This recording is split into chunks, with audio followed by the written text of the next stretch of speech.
Good day, everyone, and welcome back to Sagas of the Shimmering Seas. This is The Chosen Few, and we are back. Sorry for the tech issues last week. If you were with us, I apologize. Mostly to you, Sarah. Mostly to you. But we are back now, and I don't expect further problems today. So, with that, let's jump right on in. I think we want to start with just a little bit of checking in conversation, see what the plan is for the day, see what everyone wants to accomplish, and check in with each other free form flow in character out of character as we need to. We are located, just for the image of where we are, at Terra Vest, the floating city. It is the home of the Grand Accord. It used to be the Las Vegas of the world, but Las Vegas has somehow become, the seat of the UN of the world. So that's the intense iconography and decorations around our garish and gaudy, but the intent of some people is to turn them from gaudy to, well, gaudy, and then we'll go there and shoot for those sorts of things. While you guys are here, take it away. I was thinking that Terabas probably did look like it was mostly built up by Gaudi, so that makes some sense. Yes, I think this. Yes, it's got a lot of different components. It's definitely chaotic. The One thing that I thought of, since I think a lot of what we might discuss goes towards possibly moving on to Dregma. Before we leave, I wondered if we could seek out. I mean, I don't want to turn it into a big shopping trip necessarily, but seek out maybe some magic item help that could help us be stealthy once we're 5 adventurers on essentially what's going to be a hostile planet. Interesting. Other thoughts, other ideas, other replies. Anyone want to say something to that in character or out of character? Yeah, that seems like a good idea. We also have plenty of. I mean, we also have resources at our disposal that we can, try to be like creative about how we do that. So if we, depending on what we find, I'm sure that'll be an interesting component of exploring Dragma if we get there. Go ahead. Oh, I was just going to say some things we talked about last time was getting tiny and going through the magic rock. We talked about taking drugs to see gods. Perhaps taking the citrine algae at Dregma or in the Grand Accord. And then Celexa mentioned she wanted to fix Rodney. Yeah, that's right. If we're trying to look for magic item stuff, then there might be some overlap there. Yeah, with Celexa trying to figure out if Rodney can get repaired. Yeah, and I know Celexa was also, I think she had this whole like citrine algae thing was on her mind, especially now knowing that there's some link between like the prism, like we got a little bit more juicy detail on like the like prism god and the empire. Yeah, I think that in character, she is probably thinking about doing that soon because that was the original plan. Out of character, if we wanted to try and move that to a like Dragma ayahuasca ceremony, then that's also, that could be interesting. But... I mean, why not try it in both places? Is this just drugs are fun, kids? Drugs are fun. This is just going to become like a whole like a psychedelic game, essentially. Yeah, we're gonna lose the thread of like defeating the empire and just like take drugs all the time. Wake Yeah, up on various couches. We'll just reality will become malformed and bend under perception. We'll just be like the cast of Scooby-Doo. Damn kids. Trying to solve things like the Empire. Yeah. And then the other thing we talked about was like getting to Dregma. Like, what are our options for that? And like in theory, Slixa has another teleportation circle key that she should know. So that, I mean, if Matt was amenable, we could make that happen, or we could do something more interesting having to do with the like portal through the stone or whatever. So yeah, I guess that feels like if we are going to head to Dregma, that feels like the other big question mark is how do we decide to tackle that? I personally vote for getting tiny and going through the rock hole and then having to potentially fight giant toads, which are actually just normal sized. Again, if we're looking for magical assistance, then maybe getting tiny could also be on the agenda. Yeah, I like the getting tiny plan also. Yeah, it sounds fun. You like it now, but what about when it's permanent and you're stuck that way? Tiny Nova. Keep her in a pocket. That could be a really fun game, to be honest. It really could, honestly. I would be down with that. I would not be down with that. And all of a sudden, we're playing Mouse Guard, which I said I've been wanting to do for ages, right? So Mouse Guard's a lot of fun. We're all just level 13 ants. I just want to see Nova get attacked and then just like have a little flame go up, you know. If all the stats stay the same, then I think it would be hilarious. Very Looney Tunes. Yeah.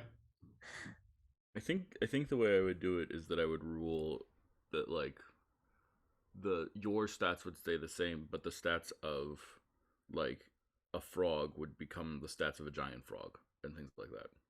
You know, like the proportional difference would change because I wouldn't want to. Redoing the math sounds annoying. So setting all your strengths to 3 sounds boring, but you know, but if fighting giant frogs, that sounds fun.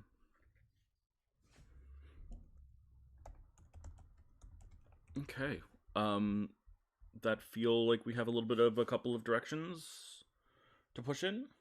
Cool. Well, everyone start thinking about something that you and a friend want to accomplish here in in Terravest. Before heading off somewhere else. I know we cut off a scene in the middle last time. I don't know if we felt that scene was done or not.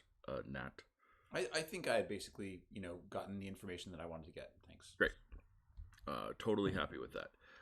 So I'm gonna ping pong around my screen to different people. Do what you want to do, but if you feel like you don't know what you want to do, just say, come back to me, and I will come back to you. Don't feel like I'm going to skip your turn if you don't have something to do immediately. Nova. The only thing I could come up with last time was I was giving sword fighting lessons to this little girl. Mm-hmm. So I think I might see if I can track her down. That's wonderful. Yeah. Absolutely. Do we remember her name? Oh. She definitely had one. Let's see.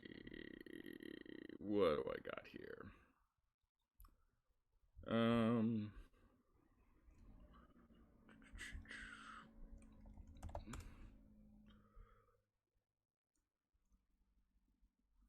Ezla. There you go. Ezla, your new protege. Absolutely. So Ezla is the daughter of a servant who works here at the Grand Court. And Ezla idolizes you after having seen you at the fighting ring. Her parents are dead, but the Grand Court is still sort of looking after her. And you go to find her, and you find that she is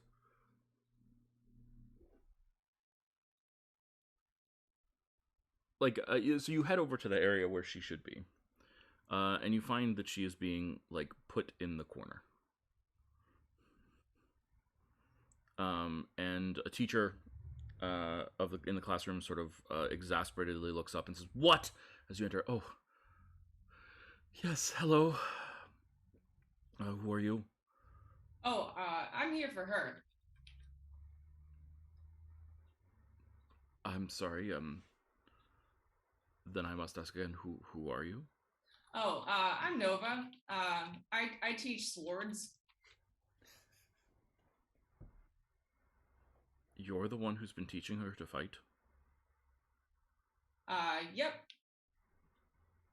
How's she been doing? Has she been practicing? Yes, on some of the other children. Were they armed? No? Oh, then that's not very good. No. I'll have a talk with her. Are you her parent? No, her parents are dead. Are you her guardian? I'm her sword fighting teacher. Yeah, this teacher seems very skeptical of like releasing this child into your custody. I look over at Esla and say, "Hey, Esla."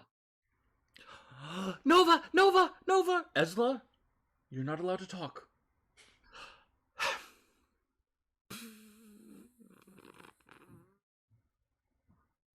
Yeah, see, she knows me. Yeah, roll persuasion. Okay. All right. Get about that character sheet. All right, persuasion. Yeah, this teacher is like you need more authority than you have to get this teacher to let you in. I would like to wait. Do I have this? Is this the right thing? How do I play this game again? Oh, I would like. I think I have a. I can add a die to this. I'm gonna double check. Can you do it for persuasion checks? I don't know. We'll find out. Oh, let's see. Where's my thing?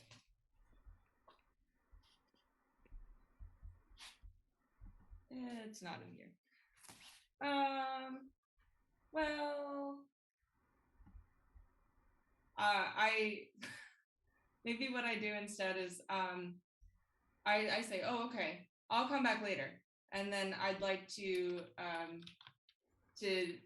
like mime like you there 5 minutes to Esla. Oh, so you're gonna try and get her to like break out? Yeah. Okay, I love it. Horrible influence. Perfect. Esla just like.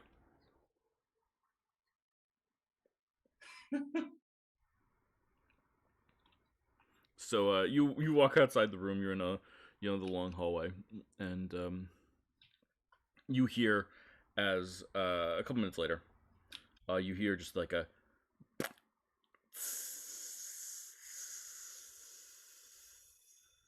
Oh my god, what's that smell? And like the teacher yells, and suddenly all the kids start storming out of the classroom and running past you down the hall and like trying to get away from this awful smell. The scent is strong enough that it punctures your nose too. Roll a con save. Oh, great.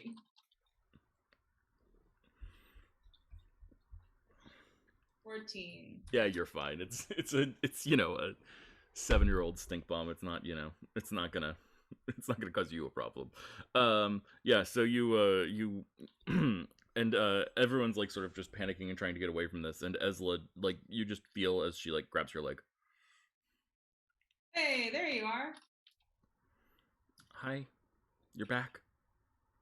Yeah, I thought I'd back in town for a while. I thought I'd come say hi, see if you wanted a lesson. Definitely, yeah. You've been gone 3 months. I've been practicing every day though. All right, let's see it. Yeah, and she just like looks around. I'm not allowed to bring my sword to school. Can we go back to my room? Yes. And she starts heading back to her room, and she pulls out this long, like, cane. She's clearly, like, carved it a little bit to feel a little bit more like a sword to her, but she just sort of pulls it into her sword fighting posture. Ooh, good form. Yeah? Yeah? She, like, tries to poke at you. I slap it away. You're very fast. How do you do that? It's all practice. So if I practice as hard as you, I'll get as good as you? I think so. I think that's how it works. Yeah. What about the big sword? Can I use the big sword? You've got that big sword. Can I use that big sword? I think you're not ready for a big sword, but let's get you your own sword. I think that seems responsible. Okay. Really? Yeah, sure. Let's go. I just start walking towards like the shopping district. Absolutely. Yeah. So you take her to the shopping district, and you're looking for like a you want to get her like a rapier or a longsword or like a mini greatsword? Like I think yeah, something that's not too sharp, like a fencing sword. Fencing sword. Yeah, yeah. So like a poking sword, like a rapier. Yeah. Or an epee or something like that. And yeah, so yeah, she seems like totally excited by this huge. We would refer to it as a hand and a half or a bastard sword. For her, it would be like way too big, but she like wants it badly. But she's so happy for for a little rapier that she can have too. All right, No, now she has the same number of fingers. I see you in chat. Nova's a good teacher. She taught her how not to chop off her fingers. you know, priorities. Yeah. So you walk Ezla through some more forms, teaching her the basics of swordplay. She's yeah, she did a fewer than 10. And she seems like pretty excited and pretty happy about the whole thing. It's a little feel good moment of training and joy.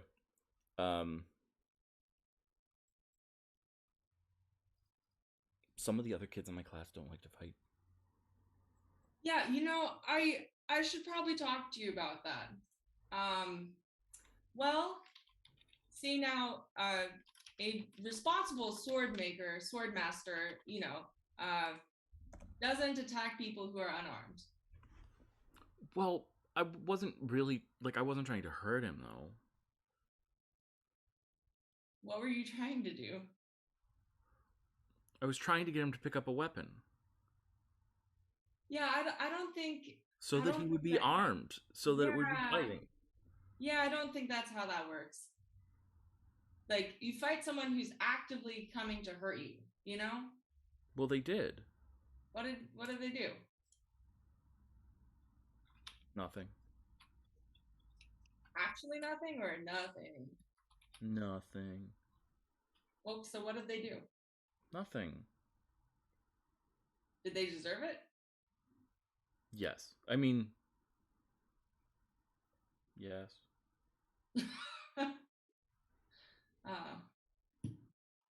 Well, I mean, if they deserved it, then There's you this have to one protect kid. yourself.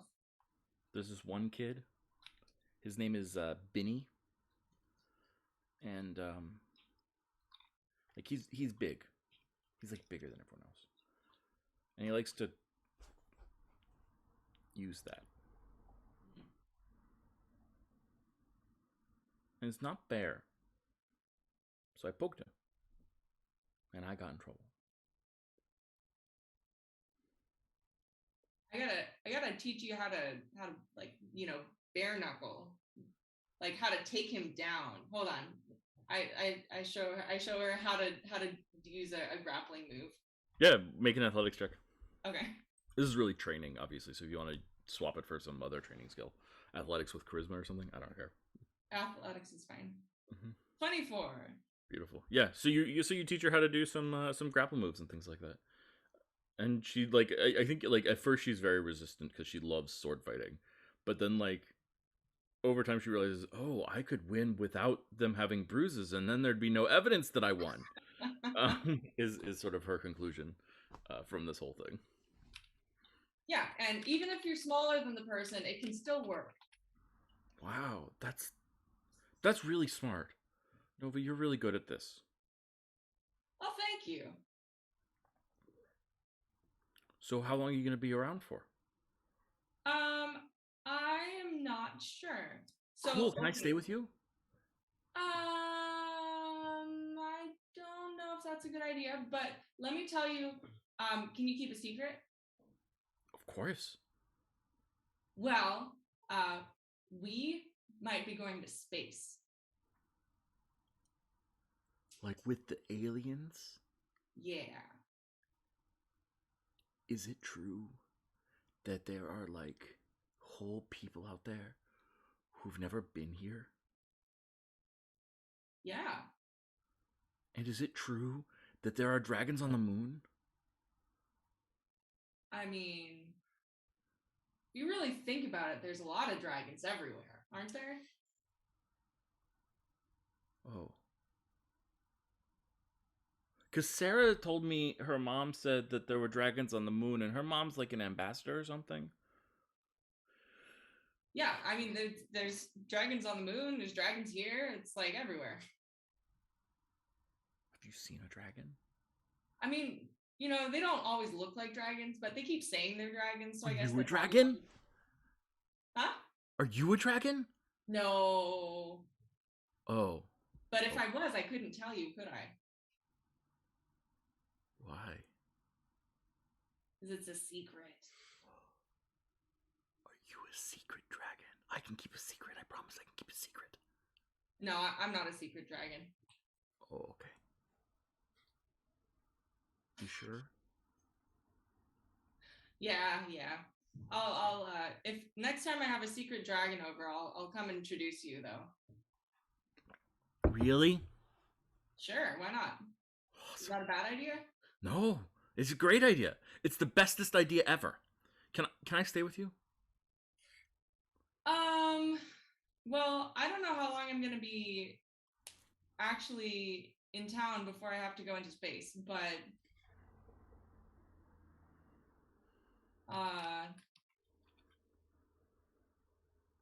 I could show you where I'm staying. Yep, and she just starts skipping out the door, excited. I think she even literally says yippee. Beautiful. Let's go check in with someone else. Thea, how you doing? Doing good. So I think Thea's gonna go. Speaking of training, go visit that guy at the gym who kind of offered to train Thea. Guailin. Or psychic. Yeah, or psychic person who is also a very important member of the Grand Accord. Okay, Guailin is meditating in the middle of the gym, about a foot in the air. I think Thea flips right next to him and taps him on the shoulder. Good afternoon, Thea. Hey, what are you doing up there? Clearing my mind, focusing my energy, seeing how long I can maintain this posture. And his knees like extend, and he stands down. Like he doesn't go down and stand up. His legs unfold and then he's standing. Wow, that's pretty cool. Yeah. Can you teach me to do that? It's really more of an exercise. How is your telekinesis abilities? I feel like it's getting stronger and stronger. And have you learned yet that it's easier to manipulate the self rather than the other? What do you mean by that? In my own studies, I've learned that by focusing my energy into myself, my body is trained to accept psionic impulses. The other's body is not. So by incorporating it into myself, I can accomplish greater feats of strength, things that will last longer, things that will make a larger difference to me. Okay, so using psionics on yourself. To accentuate my core abilities, yes. This is what this is exactly why I would love to train with you. And he starts training you immediately. Let's see. Can you roll an intelligence saving throw for me? Yes. 17. Beautiful. I think what he's going to do is he's going to give you some straight up upgrades for free. I hope that sounds good to you. I'm going to give you... What am I going to do? Actually, I'm going to give you more ways to spend your psionic talent die. Okay, cool. Yes, I think that's what we're going to do. And I think I'm just going to add a couple... I think the way we're going to visualize this is you can spend a psionic talent die to cast some of the spells that buff oneself. And I'll just put them in your spell sheet on your character sheet. I'll add some spells, and they are coming from your psionics. So, Gotcha. That sound fair? Yeah, sounds cool. Good stuff. Yeah. Gwylin is also one of the people who's like regionally in charge of a portion of the Grand Accord. He's in charge of, I've forgotten which portion they're in charge of, but nonetheless, his presence is very calming and soothing. It is he exudes sort of a serenity and peace around him. And so after your long training session, you're exhausted but feeling good at these new skills that you have learned. And he turns to you and says, "Do you want to talk about it?" Talk about what? Your friends in the suitcase. Oh, you know about that? Now I do. Ah, nice. From the training, not from inductive logic. I'm not that smart. I'm not smart in that way. Well,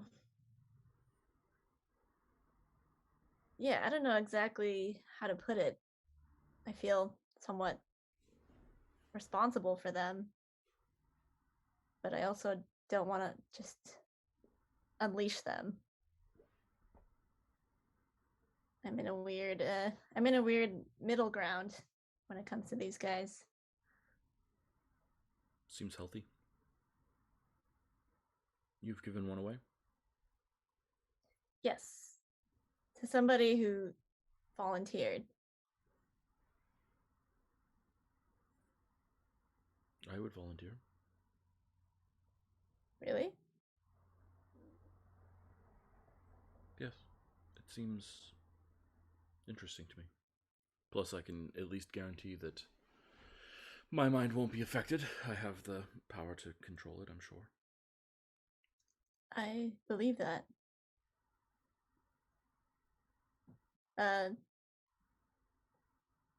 Well, I'll pick a good candidate for you.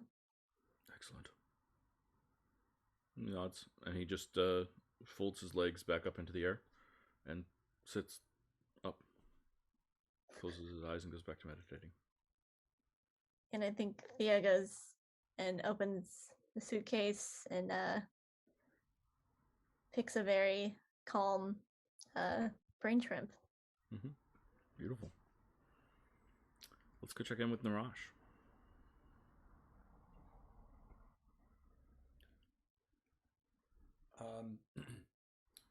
I mean, having talked to Bale, I think, and I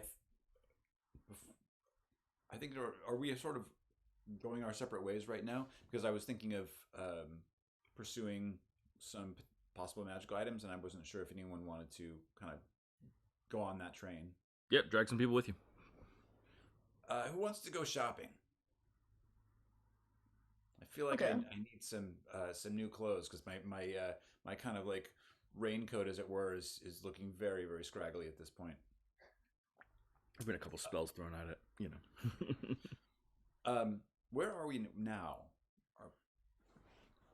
Yeah. I mean, the floating Steve Terravest is a pretty happening place. A lot of stuff there. If you want to go to the shopping district, these guys found a seedy but very good magic item shop. Last time they were here. If that's the sort of thing you're looking for. Great. Hey, where can we pick up some goodies for our future adventures? Anyone remember going to a particularly great store here in the past? Yeah, it's above the fighting ring.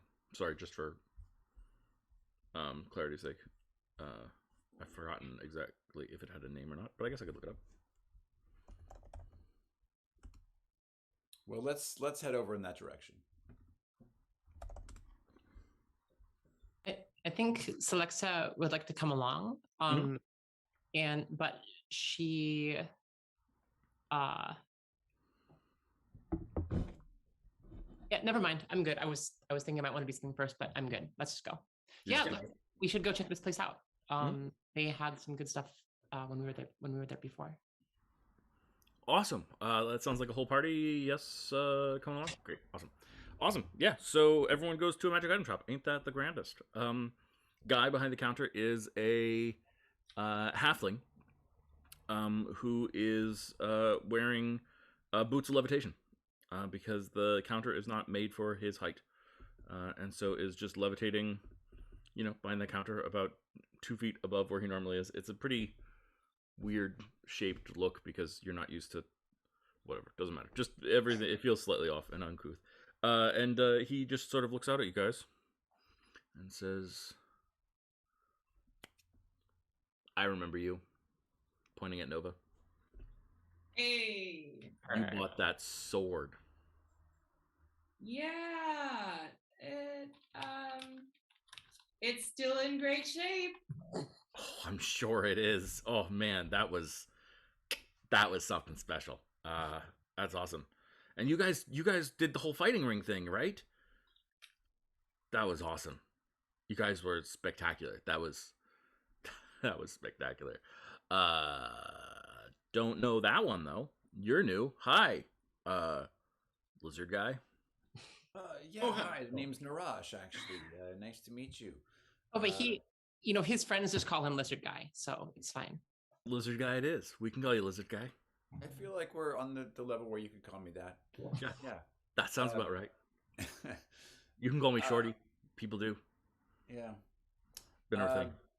I'm sort of looking for, something that will help me be a little bit more, subtle, a little fade into the background. Don't want to be noticed quite so much. Wondering if you had any, cloaks or potions or tiaras or anything that could help me blend in. Cloaks of Elvenkind are on the far wall over there. Okay, I'm going to mosey over to where he points. He points to there's like 25 of them, different styles, different patterns. Some of them are really garish, which is pretty funny because of what they do. But yeah, there's like a whole slew of them just like on racks. People seem to be treating them very casually. Wow, it's like vintage by the pound. Yeah. And what exactly do these do? Yeah, so a Cloak of Elvenkind provides disadvantage on perception checks made to see you and advantage on stealth checks. Excellent. Narash is not particularly, kind of flamboyant dresser, and he's kind of like fond of his weird little kind of slicker. He wants to find something that would be kind of practical, as well as practical in its magical sense. Yeah, absolutely. So the real thing here is that they're expensive. Cloaks of Elvenkind are available, but they are 1,000 gold a pop. Oh wow. Which is a thing. We've been sort of existing in this world where we have like tons of money, but where does this fall in terms of like really needing to think about exactly how much we can put together? Yeah. How much money do we have? We won the fighting pit, but we've been surviving off that for months and months and months. We found that treasure room. The treasure room. It was in that moment when you said we should stop keeping track Great. of. That was the perfect call. Thank you. You're totally right. I just had forgotten that we had done that. Yeah, you're good. No worries. Is this the kind of crazy thing where maybe we should all get one? So I will say that Cloaks of Elvenkind do require attunement. So if you are full up on attunement slots, you only get 3 for your character if you have attunement-based magic items. Then obviously you'll have to choose what not to attune, but they are quite available if you want them here. He's got a whole slew of them on the wall. There's a very funny one that is bright, like oranges and reds, which with like a streak of purple right down the middle of it. It kind of looks like looks a little bit like it's supposed to be like a phoenix bird costume for like a Papageno type person, on like a stage costume, except that like it's enchanted with Cloak of Elvenkind goodness, so it will still be it'll still make you stealthy. And there are no other noticeable differences in these besides their appearance? No. Okay. So I'm going to grab one off the rack, try to find one that's that fits my kind of like subtle color scheme. Also, we are seemingly going to Dregma, so I'd like to see if there's one where the material might seem a little bit more water resistant. Interesting. Sure. Yeah, that sounds reasonable to me. Okay. So I'm gonna grab that. By the way, is the Ioun Stone, does that require attunement? Do you know which Ioun Stone you have? I don't. I mean, I just know that it allows me to extra memorize 3 spells. Great. I'm gonna go with yes, probably, but I will double check. Yes, that is one that requires attunement. Not all Ioun Stones require attunement, but that one does. Okay.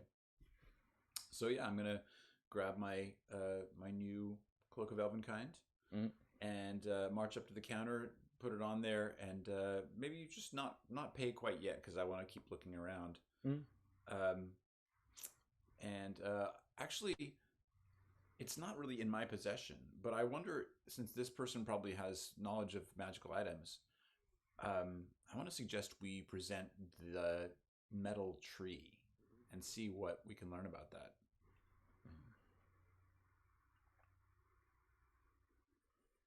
Can I take that liberty?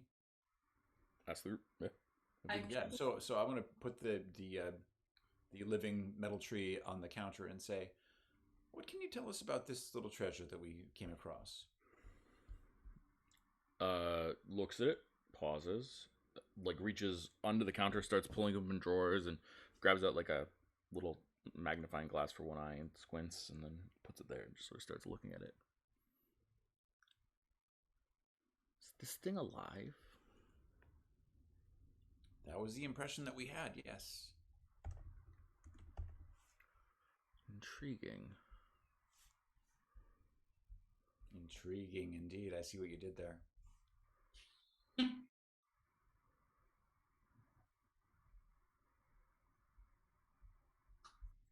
Yeah, he like is getting all close to it and seems to be like thinking about it and going through it deeply. Can I ask where you got this? Well, we didn't steal it, if that's what you're saying. No, I was not implying that at all. It's merely an unusual magical artifact, and I'm just curious where it came from in case I could make more. We actually just picked it up on our travels from some nomads.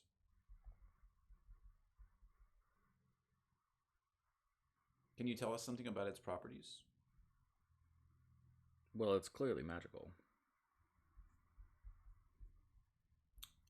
But in addition to its magic allowing an inanimate metal to grow like a living creature, does it have utilitarian properties for those of us who've been lugging it around? I don't know, but I'll buy it from you. What would you want to gain if you don't know its properties? It's a curiosity. I can always sell it. Well, I don't think this is really in my possession. Was it Novo? Did you pick this up? No, Thea? I think that was Celexa. Celexa. I think Celexa bought it for someone, but So Lexa says, "Oh, it's not for sale." You sure? I'll give you a good price on it. We'll think about it, but right now, it's not for sale.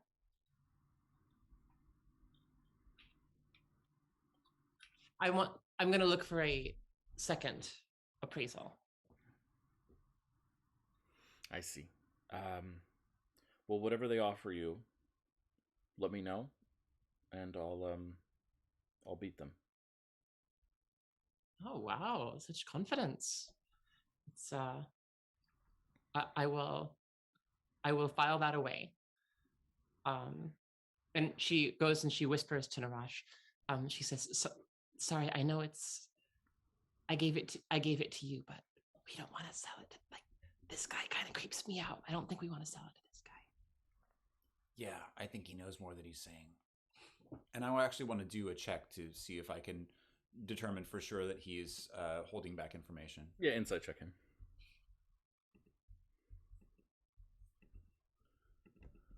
Can I assist? How do you assist? I feel like I'm pretty good at telling people at this point. So Yeah, yeah, sure, that's fair. Go for it. Insight check at advantage. That's a yes, he is 20. holding things back. He is blatantly not telling you anything about this because he thinks that a customer who doesn't know the properties of this thing is more likely to part with it than a customer who does. He's not joking about the fact that he'll beat whatever offer, he thinks.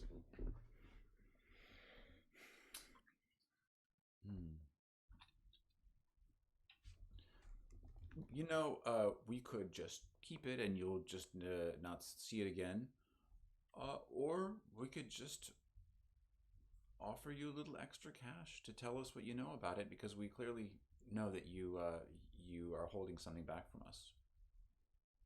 I don't know what you mean. I mean that you know something about this plant that you're not telling us. Yeah, roll a persuasion check.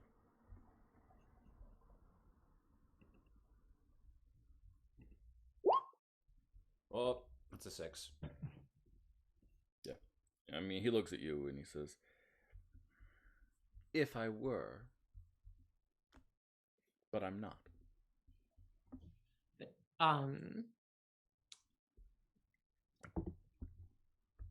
Narash, don't worry about this guy. I know somebody who can help. Great. And I'll just take the plant off the counter. Yeah, you see that, like, he doesn't want to let it go. As it disappears from him. Selexa's going to jump right in to try and change the subject. Yeah, go for it. And she says cheerily, "So, well, you guys got such a fabulous shop and fabulous selection here. And we just, I'll say this place was just one of the highlights of our visit here last time when that time, do you guys remember that time we ran the gauntlet and just kind of beat everybody? That was here, wasn't it? Oh my gosh, I almost forgot. Downstairs, yes. Yeah. Wow. They shut us down. It's been so long since then. Like, now that feels like that was barely even a blip on our journey. No big deal. Running the gauntlet was barely a blip on your journey. I mean, we've kind of come a long way since then, you could say. And picked up friends in high places here and there. But one thing that I've kind of had my eye out for a while is, so to speak, is I've been looking for something that can help me to see better, so that when we're on our journeys, we're not caught unawares as easily. And I'm wondering if you have anything like that in this shop, or know who might? I obviously have plenty of scrolls that will cast the alarm spell. Those are a dime a dozen. But I get the feeling that you're looking for something more permanent than that.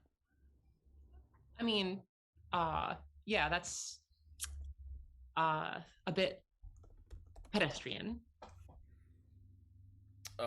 Yeah. So you're angling. I've forgotten what the name of the damn item is, but I know what you're angling for, right? I know there are a few. I feel like there's a thing or two, out there, but I'm not sure exactly. Yeah. I know.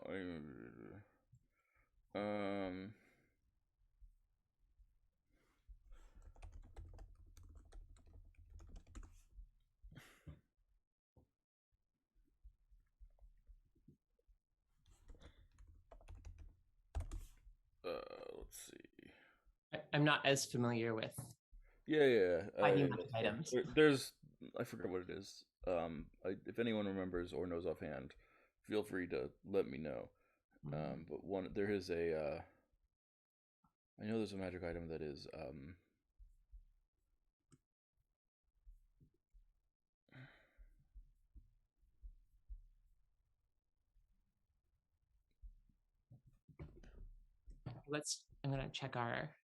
gonna check our Twitch to see maybe if our number one fan has an idea.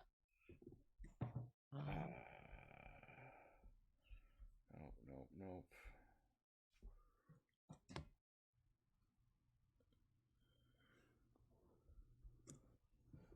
Okay.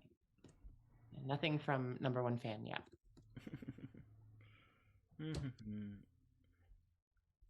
Some of those items that like I know I've given it out in a group before and ended up being like more powerful than I thought it was, but I also think I gave it out to them at like level 3 or 4, and like I was like, oh god, that was a huge mistake.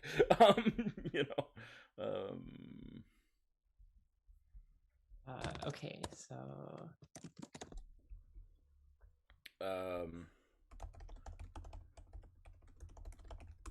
hold on, got it.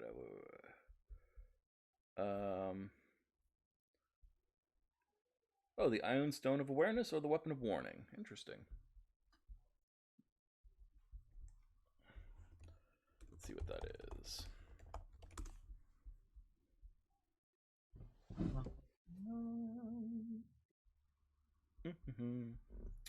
Yeah, we can do that. Let's double check that I'm okay with this. Warns you danger from yeah.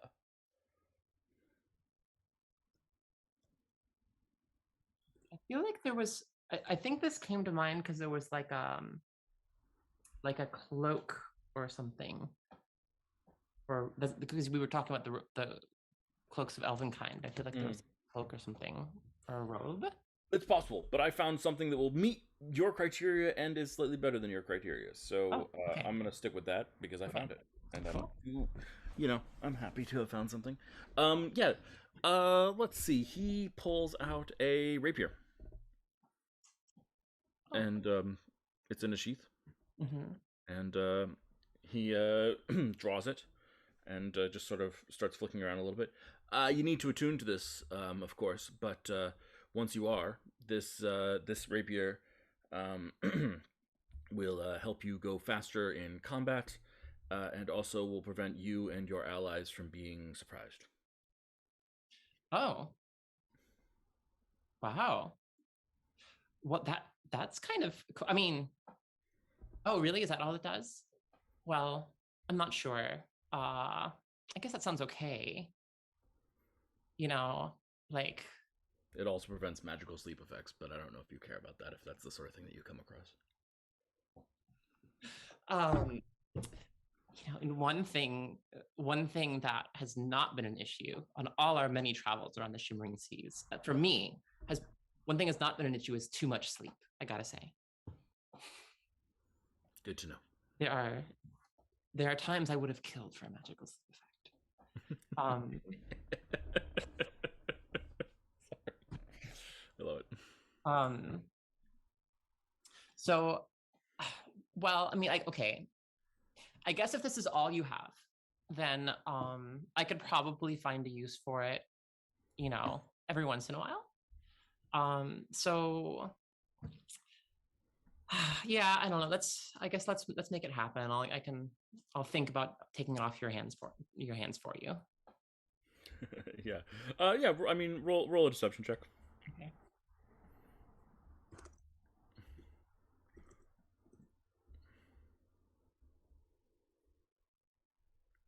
Did I lose my window? I lost my window. Tell me what you rolled, because I don't know where my window is.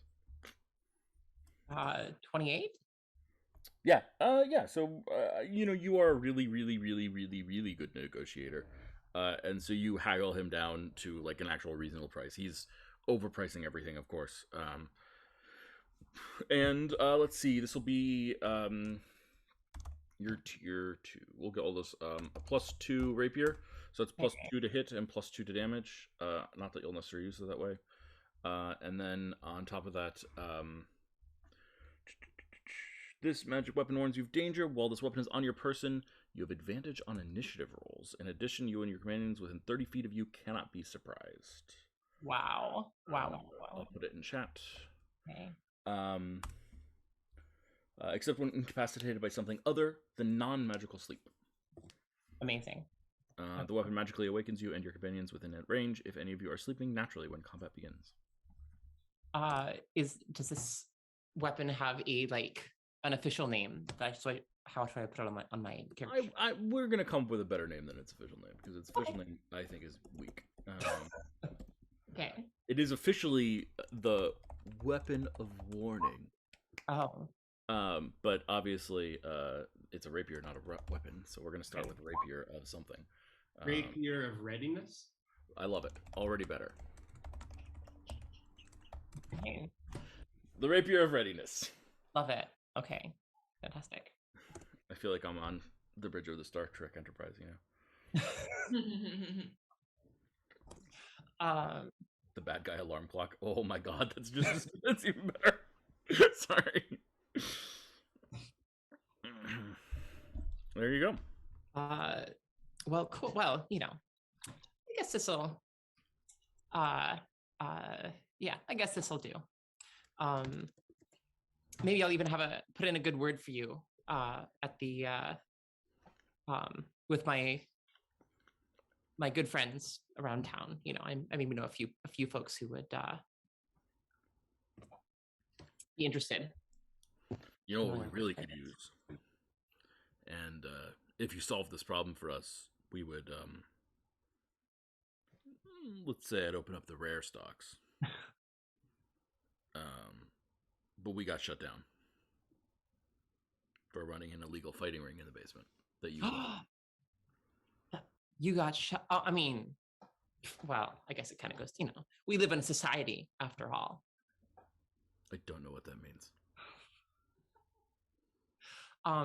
So you're saying you want to be permitted for fighting again in the fighting ring? Yeah. Interesting. Well, my boss has fallen into a little bit of a funk. He's sleeping all day these days. Oh, gotcha. Not magical though. It's not because he's missing his rapier. No, it's depression. Well, that's unfortunate. Well, I will say, we might have a little pull, and I'll see what I can do. This place has some minor nostalgic value for us. Minor nostalgic value. You are the most condescending tiefling I've met, and that is saying something. Well, from my perspective, it's been a pleasure, I guess. And yeah, I don't know. What do you think, Narash? Did you get everything else you need from here? I'm trying on my new coat, looking in the mirror. Oh, that looks sharp. Wow, yeah, look at that. striking some poses with my manticore tail. I'm like, yeah, I do think it's kind of flattering, Thank you. I'm loving this for you. Great. Yeah. Yes, Nova. Okay, so I'm trying to figure out how many items I have that require attunement. Sure. So the one I have a question about is in like episode 1, you gave me a lucky rock. They give you a +1 on everything. Huh? +1 on all saving throws, is that right? No, you allowed me like to use it a for reroll. luck for a reroll. Yeah. No, you're good. Okay. I would either like to get a cloak with that requires attunement or some kind of ranged weapon. Because I currently have a heavy crossbow and that is it, and I could probably do better than that. Yeah, absolutely. What kind of ranged weapon? I was thinking something similar to like a compound bow, which I could use my strength for damage, but I don't know if something like that exists. Yes, it's actually one of my favorite items in the game. It is really fun. I built a whole character around using it one of the times I recently played. And it was a lot of fun. Let me see what I got here. Hold on 1 second. How this thing goes, what this thing's deal is. Find it. What are they called? The Doombringers, is that right? Yep, there they are. What do we got here? The oversized longbow.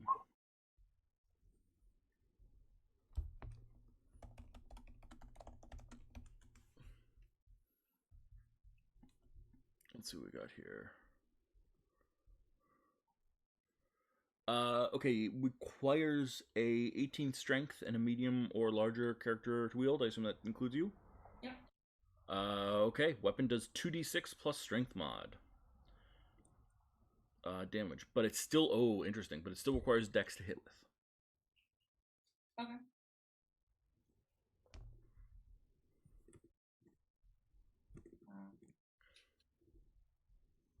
My dex isn't great, but I don't think there is any ranged weapon in 5e that is strength to hit. Cool. Okay. Yeah. Oversized longbow it is. Sorry, say again? Oversized longbow it is. Okay. And that does not require attunement? No, it's just a bow. Cool. Could I also get one of those fancy cloaks then? Sure. Yeah, take it. Cool. There's your. I put the chat stuff. Whatever. Blah blah blah. There's stuff. Thank you. Okay. Yeah. Fancy cloak for you. I think I'm also gonna get a fancy cloak. Take your fancy cloak. Heck yeah. I was not even worried about this, but if you guys all are, that sounds fun. And I feel like I have not heard John's voice yet today. Well, I don't think this would surprise you to know that I was not particularly fond of your fighting ring. But, from an anthropological perspective... You were so good in it, though. I mean, I did fine.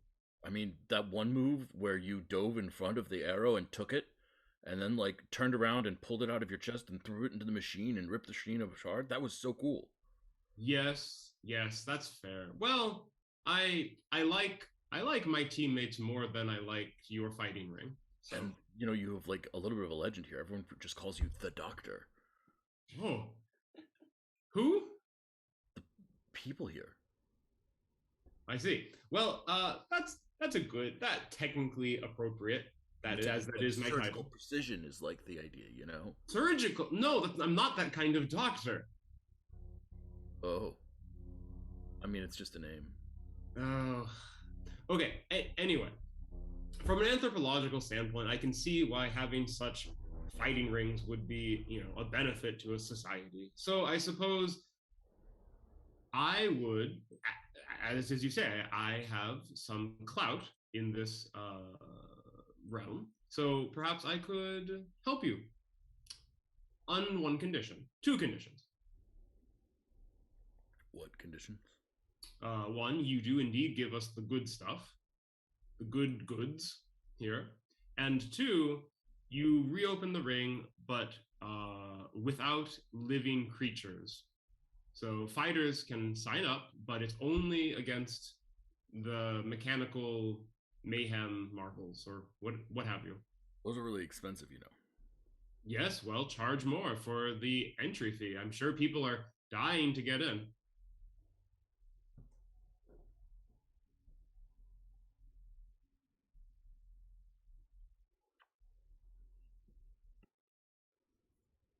Deal. Great.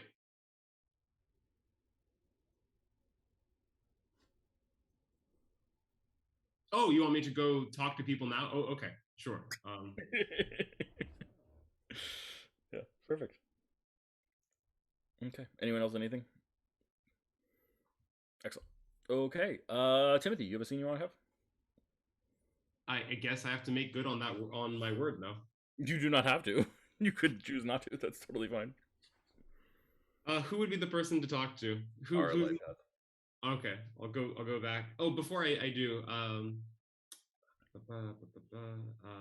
oh, Thea, would you mind coming with me? Anyone else can come too, but Thea, I need to talk to you. Maybe we can talk and walk. Kill 2 birds. No, that's archaic. Save 2 birds with 1 net. Yes, that one.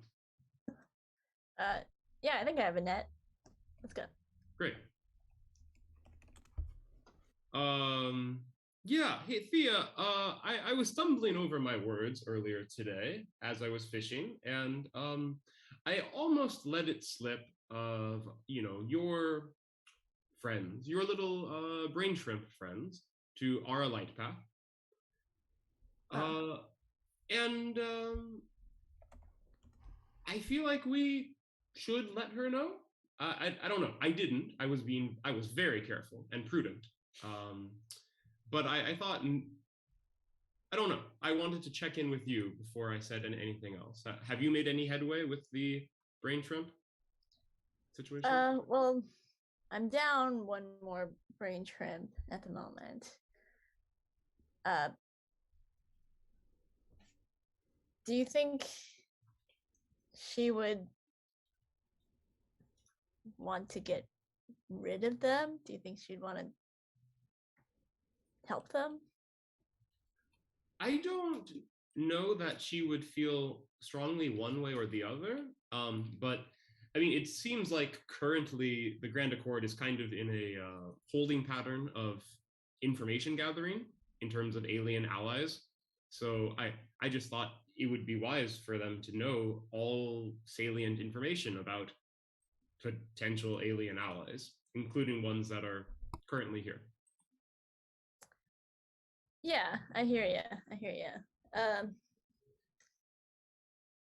I think if we're trying to help the Grand Accord, maybe it does make sense to tell her. Maybe just on the condition that she doesn't try to do anything to attack them. You like life, right? I do. I mean, I think you've summed me up quite well, down to my core belief. Yeah, I feel like I could feel that. Yeah. That core belief. Yeah. I trust her. I mean, I've bonded with her over fishing a couple times now, and she doesn't seem reckless. I think we could trust her. And, above all else, I think shedding some light on their situation could help the brain shrimp's plight. Yeah, this makes sense. Also, it'll give me even more leverage to help start the gambling ring back up. So that's another benefit. But too, I feel like it'd be a nice little bow on our first adventure together. We were sent to figure out the brain problems, and figure it out we did. No loose ends. Yeah, that's true. Full circle. Yeah. Came back. All right. you want to come with me to this meeting? You can help explain the whole situation from an insider's perspective. Yeah, I'll be happy to. Thank you.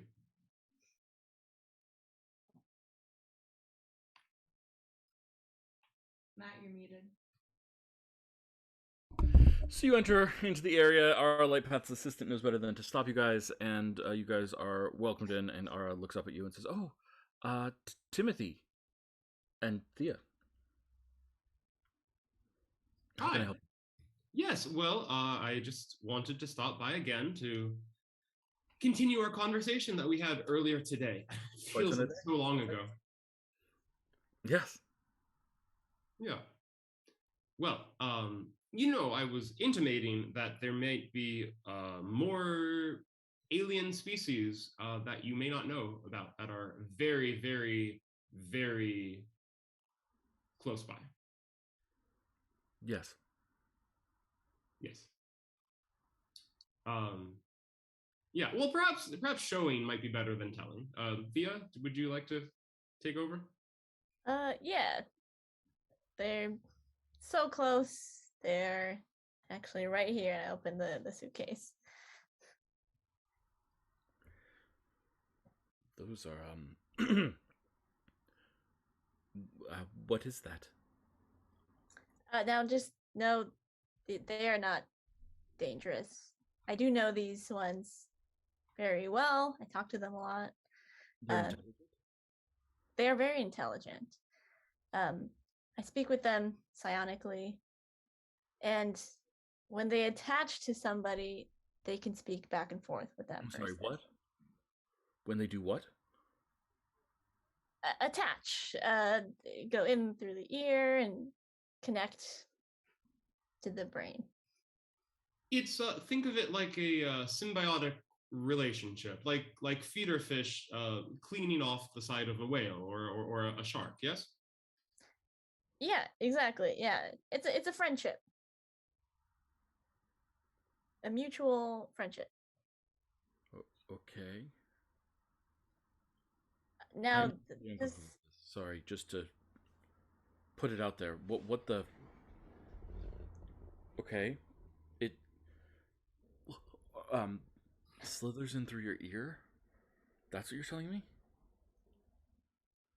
Yes. And it latches onto your brain itself. Yeah. And you call it a friend. Yeah, they make really good conversationalists once you get to know them. Okay. Very weird. But certainly no weirder than many of the other things that have been thrust into our world in the last week and a half. Yes. A little bit weirder than some of those things, yeah. Yeah, but like not the weirdest. What are you thinking of that's weirder? Never mind. But again, so now you know, and also this is what we were sent to discover in the Kava. Not a disease, not a plague. Actually, just kind of a misunderstanding. These little guys. So, Yeah. Did you tell if someone's been infected ever? Infected is the wrong word. Sorry. If anyone's in a symbiotic relationship? Yeah, there was a way we were able to test. But, like, you could be...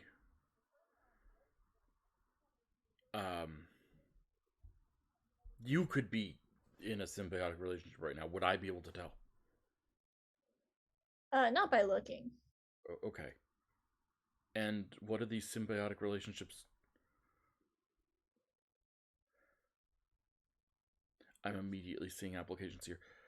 How much free will do you have? With these ones, all the free will you want.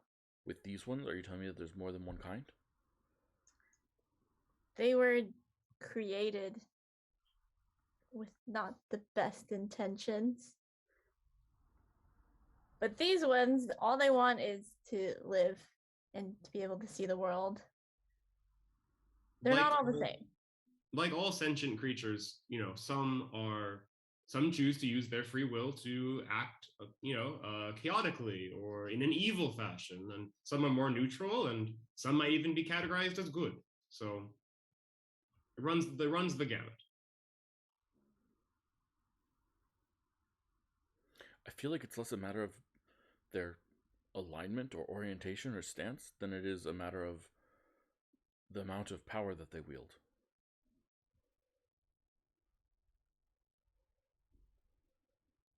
Well, I'll tell you that I had one in me, and he left when I asked him to. He's right there.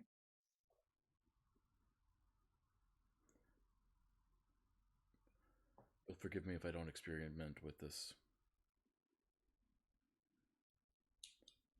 That's understandable. I don't think it's for everyone, and in fact, Thea has kind of been approaching people who are more amenable to such pairings. Yeah, people who want a companion. It's quite comforting. Well, Thea was with this thing. What was your experience, Timothy, with Thea? For a while we didn't know. And Thea, did you want to tell them and couldn't? At the beginning, yes.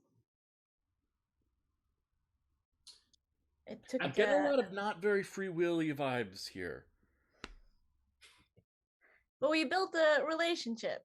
What? I'm sorry. I'm sorry. Not to bring up a tangent here, but why are you talking about the tale of orcas? No, free will E. Oh, I see. Hyphen. Orcas. I mean, they, like all species, are when threatened, which they were in the Kava. It boils down to self-preservation. So they were feeling threatened because we literally were sent to find them and, likely destroy them. Yeah, roll a persuasion check. That's a really good argument against her. Okay. Let's see how this goes. I'd like to use my luck point. Yeah. Okay, 16.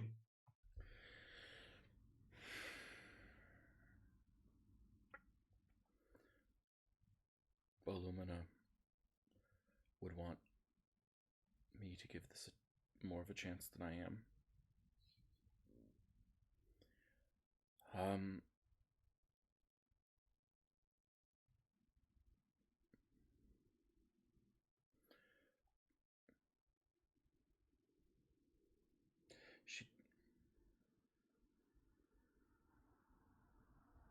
She would believe in these things. She believed in the autonomy and free will and agency of all. I have to live in a world after her death, though.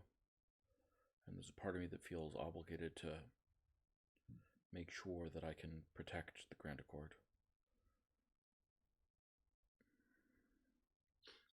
Is it possible that these things could be used to take over someone's mind and prevent agency?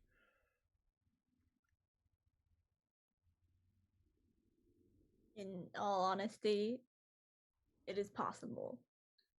But and is it possible that this would happen covertly without anyone being the wiser?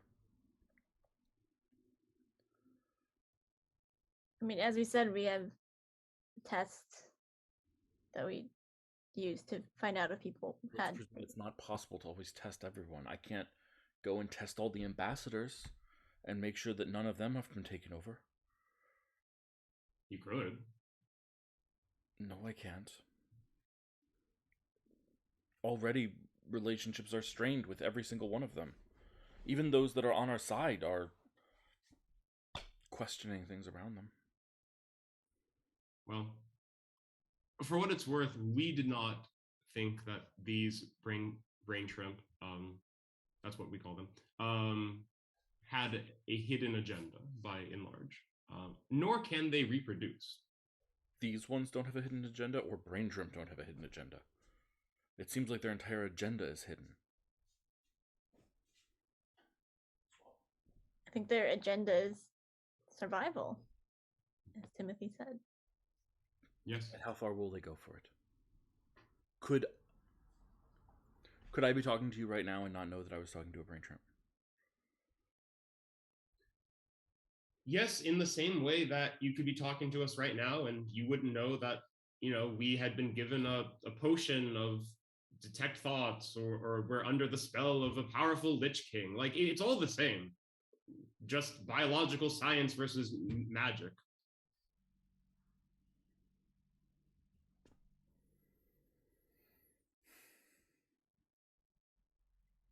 This is what you chose not to tell me. This is what I chose to tell you once I had permission, because I respect my teammates. But your team chose not to tell me. Well, you can understand the delicate nature of the situation. Also, at the time, by choosing not to tell me, you have made it even more difficult for me to trust? At the time, none of us really knew about aliens, so this wasn't really high on the radar. That saying.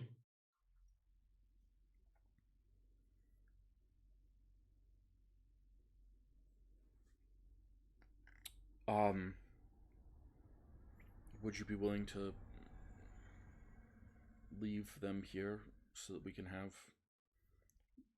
formal testing? I need someone to be to have your friends put into them and have someone examine whether they've been controlled or not,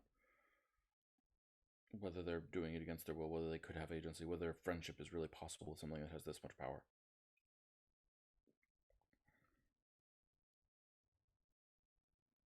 I mean, I would rather be present for these tests. It may take time, but if you're willing to wait around, I have no objection. I think you'll see that they're trustworthy.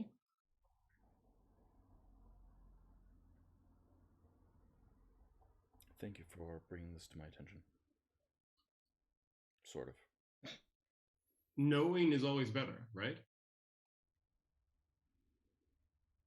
That's probably true, but I will also admit that about 15 minutes ago I was much more happy and a little bit less stressed. Yes. I didn't say it would make one happy or less stressed, but it's always better.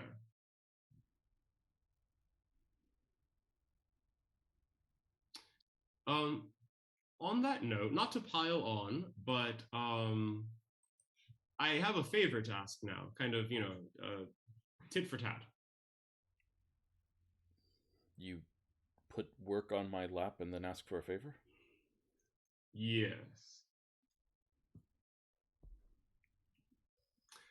But this one's very much mundane. On the seedier side of town, there was an illegal fighting ring. The Gauntlet, yes. The Gauntlet, yes. As a personal favor, we were hoping you would consider reinstating them, maybe even condoning them, and letting them reopen. They owe 14 million gold in back taxes. That's a lot. Obviously, they would not be able to pay it if they are closed.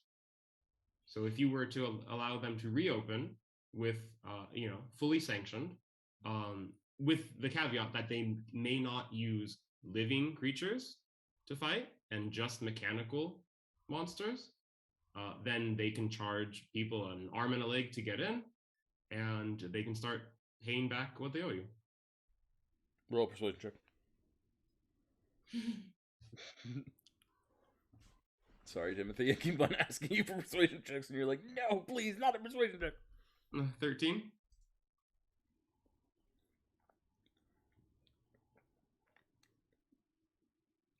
We'll negotiate the deals with them, but yes, we'll allow it. But they're going to need to have a fair bit of, shall we say, oversight to make sure that they're actually beginning to pay back what they owe.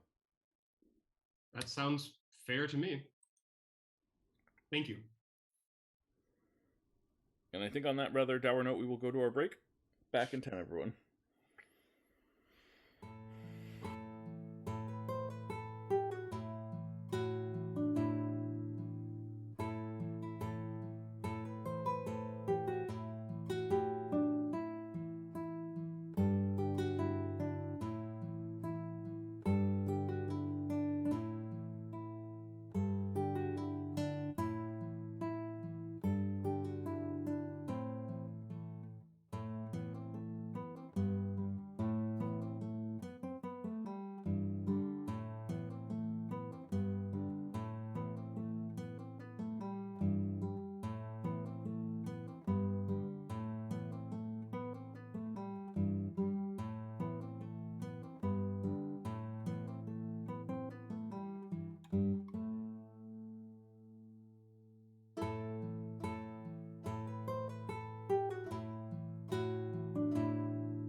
Hey everyone, welcome back to Sagas of the Shimmering Sea. This is the Chosen Few.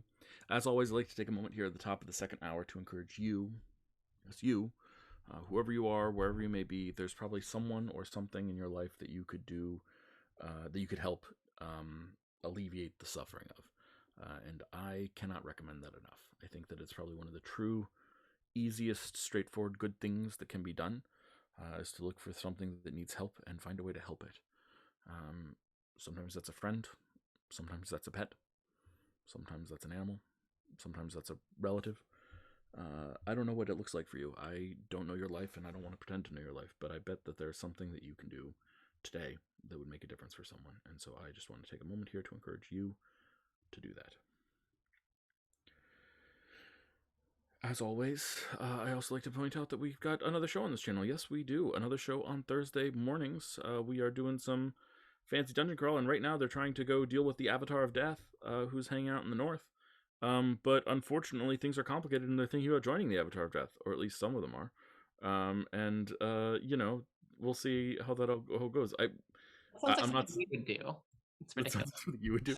I'm just saying that I'm not saying that this will happen nor should happen, but I could definitely see an end game where your group and their group just duke it out at level 20.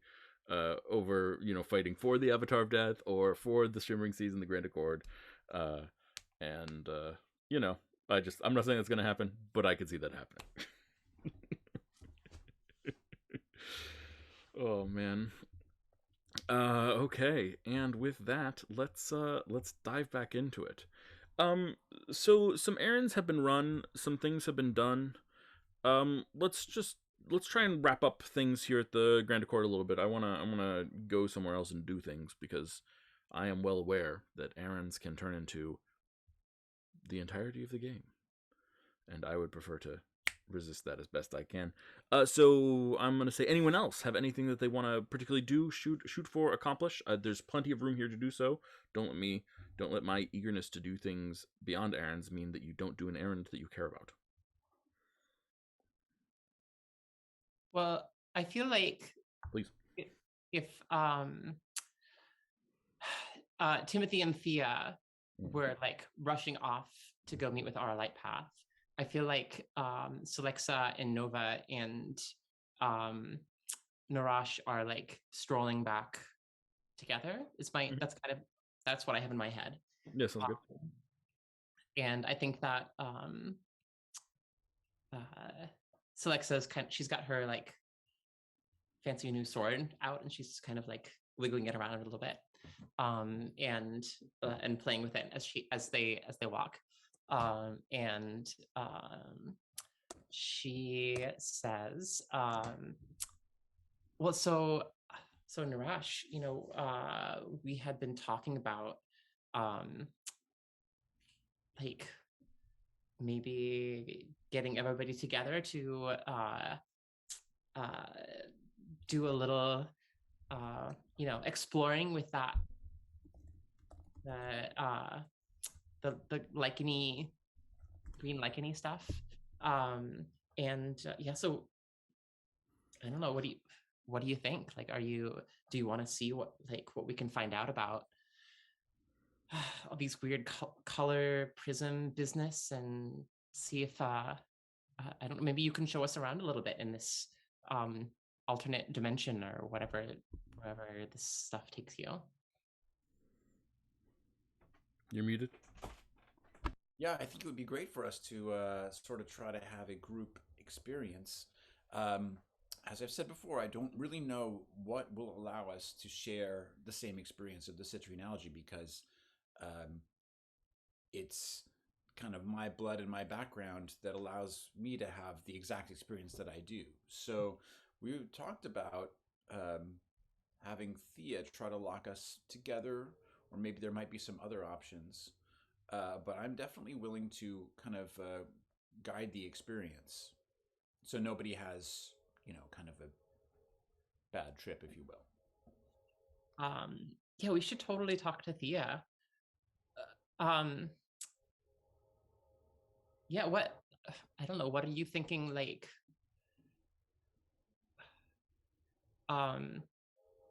what do you think of the the city? Like, is this everything that you expected it would be? Are you happy to stay here for a while, or do you have things Well, I on? have to admit, it's been enticing, and it's helped me forget about some of the pain of what's going on with my family. But no, I think we need to leave very soon.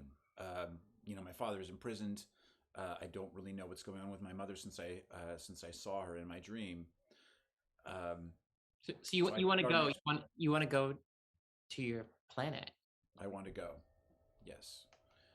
I need to give them the reserves of citrine algae that I have, and I'm hoping y'all are going to come along and see if you can help rescue my father and sort of start the revolution on Dregma. How do you even want to get there? Well, can you bring us along? We can all go through the rock, but we all have to be small to do that.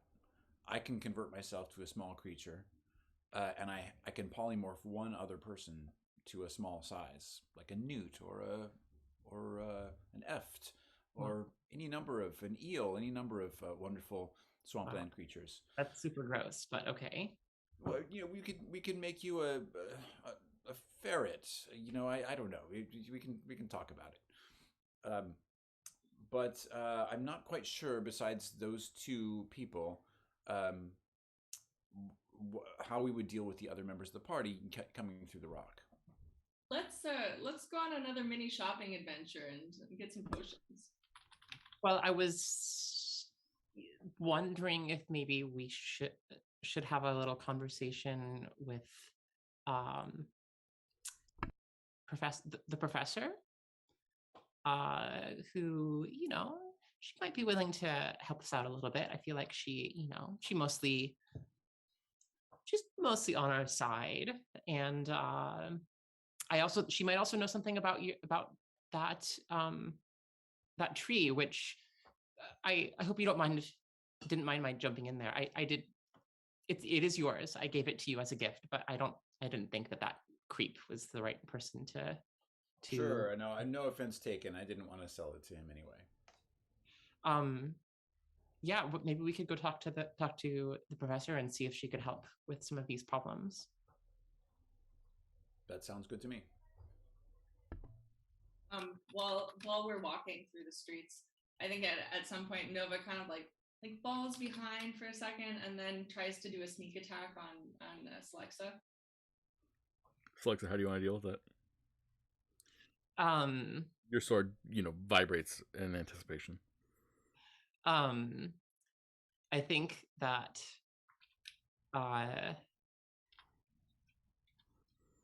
Ooh, actually, let's do this just for the fun of this. Sorry, hold on for 1 second before we resolve. Nova, can you roll an initiative check for me? Sure.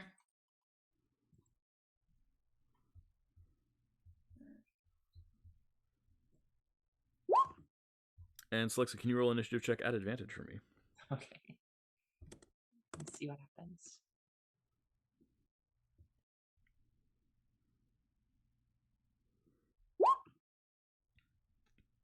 So, Celexa, what do you want to do? How do you want to handle this? I think that just as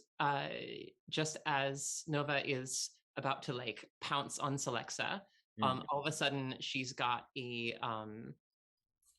Kumi right on her face.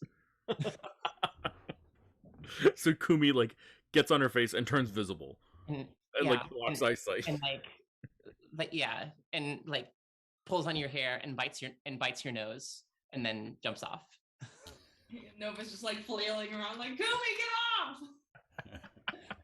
Yeah, they hop off and run up Celexa's shoulder. I guess that new sword of yours works, huh? Yeah, exactly.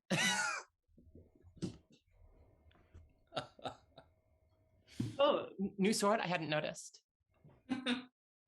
Yeah.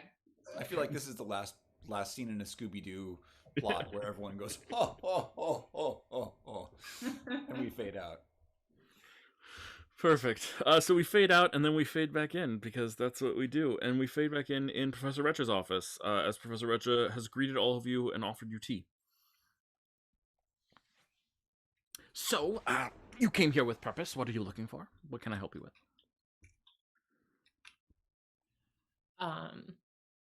Oh, I just wanted some tea, but I think that these folks had some questions for you. Oh yeah, okay, sure. I sort of thought there would be a little more of a formal introduction going on, but hello, Professor. Couple questions for you that Celexa thought you might be able to answer. First of all, and I push the tree forward. We came across this curiosity in our travels, and Celexa kind of gave it to me. Can you tell me what I'm dealing with here? We recently had we took it to a purveyor of magic items who seemed very keen to acquire it. Is it alive? Is it growing? Sorry? Is it alive? Is it growing? It is alive, and I think we've noticed a little bit of growth. Have you been harvesting anything from it? No, so far we didn't want to disturb it, not without knowing what it was. I mean, I would say that you can certainly treat it like a plant. It is one.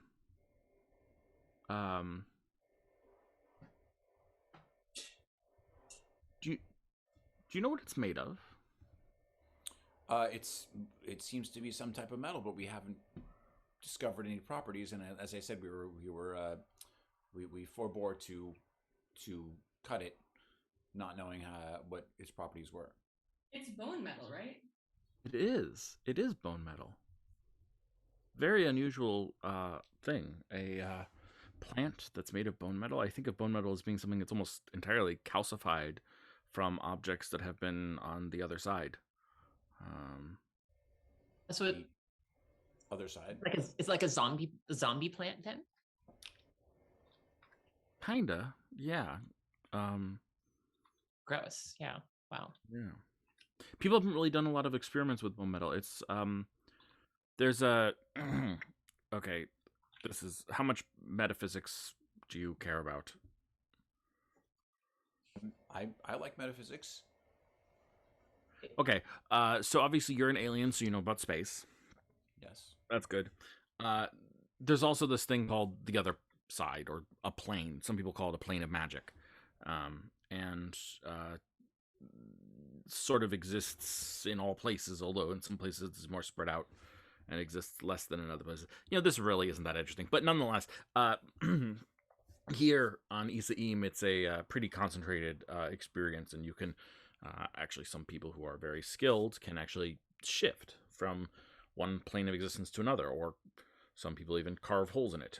And if one sticks an object from one plane to the other, that is a physical object, and it is, I don't know the exact understanding of this, but my friend who does magical research, who knows this sort of thing, refers to it as the object becomes untethered, and then you bring it back. The object will be almost entirely replaced with bone metal. But I've never seen something like that is growing. I don't know how it could possibly grow. Does bone metal have properties that might make their way into, I mean, since it's half a living creature, into herbalism, potion work, anything like that? Certainly. If you've ever made a potion of mind reading or mind control or mind bending or any sort of mental manipulations, certain illusion magics as well, all of that, bone metal will happily affect it. While we're admiring it, I'm gonna borrow. I'm gonna ask Winona to borrow a knife, and I'm gonna see if I can just go clip off one of its smaller branches or leaves. Mm-hmm. Yeah, absolutely. Why don't you roll a? I feel like nature is the appropriate roll here.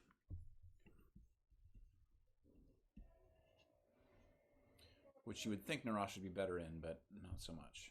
Than intelligence stat. I don't think you're being that good. 19. Perfect. Yeah. So it functions a little bit differently than like a normal plant does, but it's pretty easy for you to feel it out differently. Basically, it feels like a tree, but unlike clipping like something from a tree, you got to find exactly like it will crack in the wrong spots. It's a little bit like when it should be a leaf, it's like wood, and when it should be a wood, it's like tough wood, so you've got to be very careful with it, basically. But you're able to clip it off quite effectively. I'm just going to place that for the time being in my herbalism kit for future study. Any sort of attempts to work with mental magic, mind control, mind seeing, mind binding, anything of that sort, this will probably amplify the effects. Certainly, I could imagine something like this. If you use it well, if you use it in the right way, if you, let me think, this plant knows its own self. So if everyone is holding on to it or holding on to a portion of it, even a clipped portion of it, if it's not been magically separated, that will connect them, whether they are here or elsewhere. Connect them how? And I look at Alexa and give like a really corny, like, right? It'll connect their minds. It'll keep their minds together. It's a little bit of a weird thing, but I imagine it's not enough to grant like psychic powers or anything like that. But if there were psychic powers already in the group, then it would amplify them, make it a little bit clearer. It's a very deep and subtle effect, which is probably why it's not very well understood. And I'm not going to pretend that I understand it very well either, because sorry, the ice cream truck is coming by. It's so nice that... Get me a strawberry, please. Can you get me a strawberry, please? Certainly. Sorry, I think it just parked outside my house, so we're gonna get to hear it. Let's hope that music's not copywritten. Well, speaking of weird metal stuff, I meant to talk to you about this earlier, but we suffered a really tragic loss in Chalestra, and it was a really difficult time, I think it's fair to say, for all of us. And Celexa brings out Rodney and lays him on the desk in front of Professor Recha and says, I'm sorry to say that our beloved friend has just not been the same ever since encountering. Did we tell you about this? The weird many jointed guy? I can't remember if I mentioned that. A lot has happened. But there was this guy, he had weird fingers, and he was really creepy, and he did weird stuff with magic. He like turned it off. And I think he got his grubby mitts on Rodney. And I was wondering if you might have any idea about what we could do with him. Off magic? He destroyed my sword. Oh, right. Yeah, I guess it was a tough day for you too, huh? Sorry, I didn't mean to, downplay that. I totally meant to say Rodney and the sword. That's what I meant to say. He didn't suppress it. He turned it off. He wasn't really chatty about it, to be honest. So we didn't get. I know that there were parts of the place where we were, which was underneath Proudwater's estate, which you've probably. John, oh my God. His lips were sealed, is what John wrote. Oh God.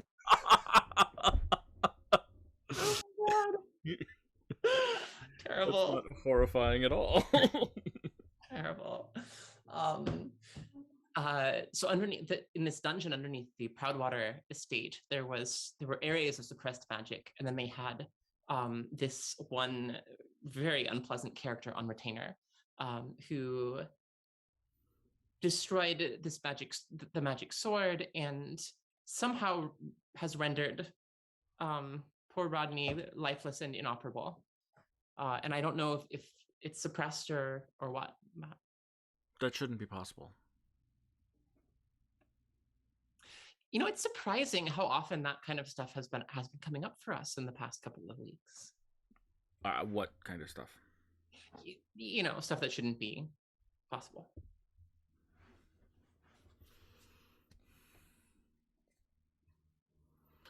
So, multiple joints and broke magical effects permanently. I mean, that's what it seems like. Seems like to us, and may or may not be still alive. We left in a bit of a hurry, but in theory, he was left in custody with his at least some of his abilities inhibited.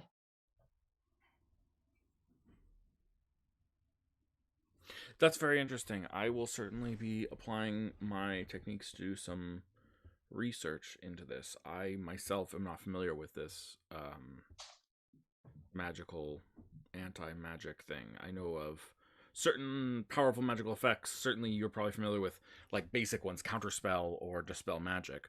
And those can work for a time, but to actually destroy a magical item, that is a feat of rather intense amounts of power, I think. Well, why don't I leave Rodney in your care to study as you will? And maybe... Do you want Roderick? Yes, Roderick would be an excellent companion. I'm sure a temporary companion while Rodney is in your care. Yes, I'll look into Rodney. You can borrow Roderick if you so desire. Oh, that is most kind. This is mine. If Roderick is broken, if you come across this person again, don't. I will. Yeah, absolutely. Roderick and I will take care of Roderick as if he was my own. I mean, better, because actually I let Rodney be. Yes, better than if he were my own. Yeah, and she goes and yeah, she goes and grabs her removable rod and hands it to you. Roderick, Rodrigo, I don't really care. What we want to go with? I feel like Roderick is more her. Is canon now. I mean, yeah, I agree. Yeah, it's more her. Rodrigo's somewhere. Who knows who she gave Rodrigo to? Yeah, we might meet Rodrigo at some point. Yeah, who knows? Okay. Yeah, she'll give you Roderick. Also. Yeah. Do you have anything that can make us really small? I have the enlarge spell, which works in reverse. Yeah, could we get like 7 of those? Sure. Oh, I don't know. Is that how I asked for the number that we need to get us there and back? Yeah, sure. Yeah, and she just like goes and just like turns on a Bunsen boiler that wasn't on before, and then starts brewing something. Couple hours. Thank you. There you go. Cool. And as we leave, I elbow. As we're walking out, I elbow Nova in the ribs and say, "See, I told you she wasn't so bad." Yeah, she's okay for a spy.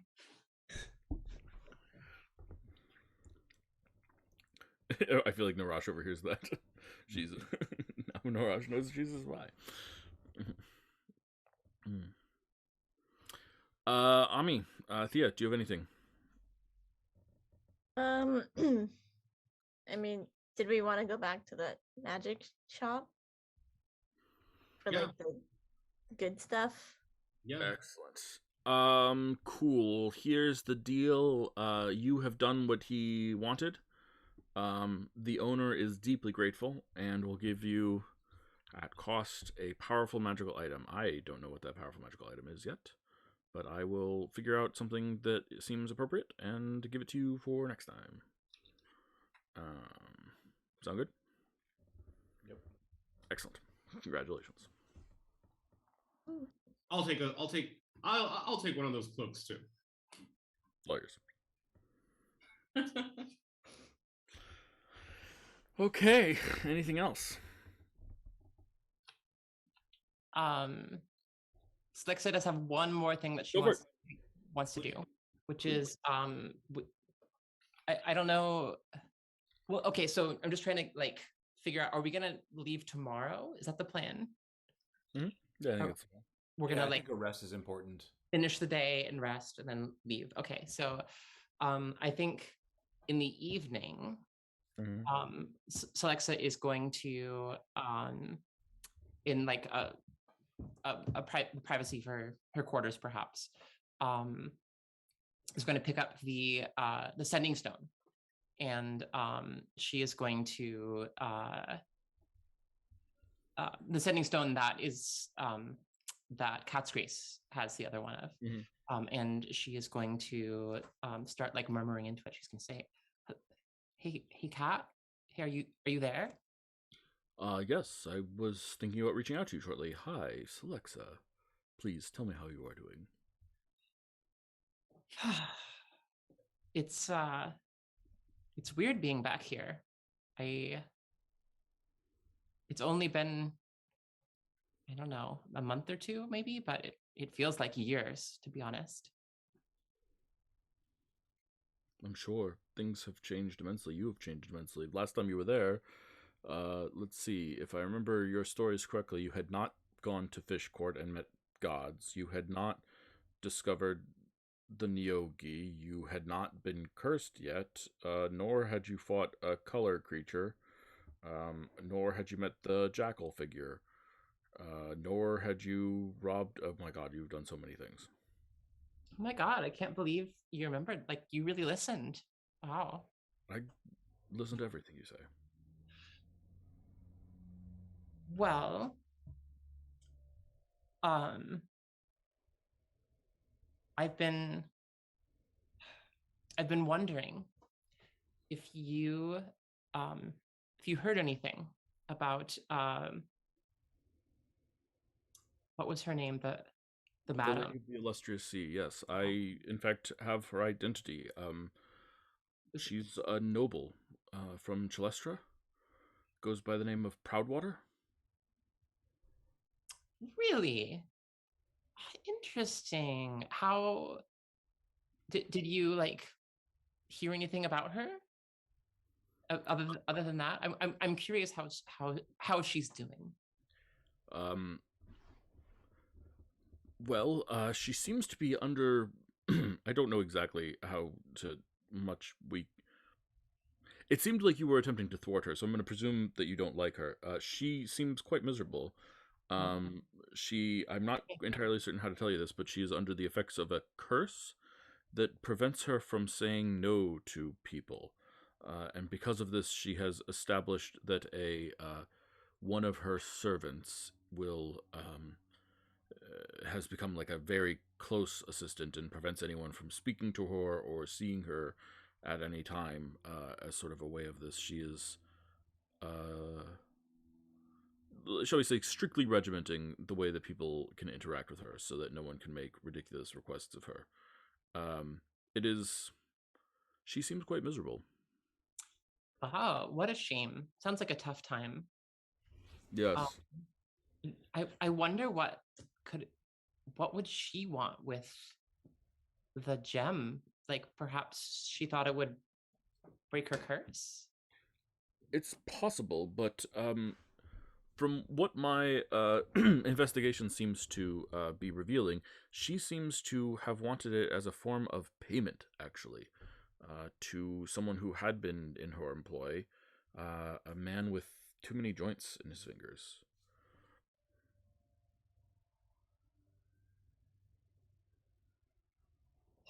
It's interesting.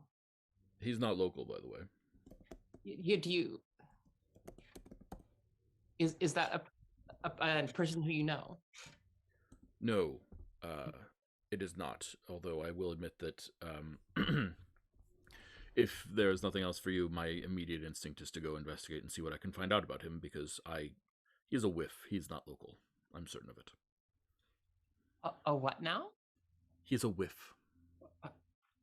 Like a scent. Like Oh, I see. Interesting. It's whiffy. Yes, apparently. Well, it's interesting that this should come up now. I just had a conversation with Professor Recha about him as well. And she seemed quite surprised at his capabilities. She said she had never heard of such a thing. What capabilities does he have? I know nothing more than she seeks to pay for him, and was planning on using the gem to do so. Well, he and Celexa will relay all that she knows and what transpired. And she'll say, I would say, given what he can do, by no means would I mean, I would hope that he is still in custody with his and is keeping his damn mouth shut. But under no circumstances would I bring the gem or anything else associated with Illumina close to him. I wonder if he could destroy it or take something from it, and that would be, I think, very bad. That would be far from ideal. This ability you describe has me somewhat disturbed. I will, if you have no objection, I will continue my investigations into this being.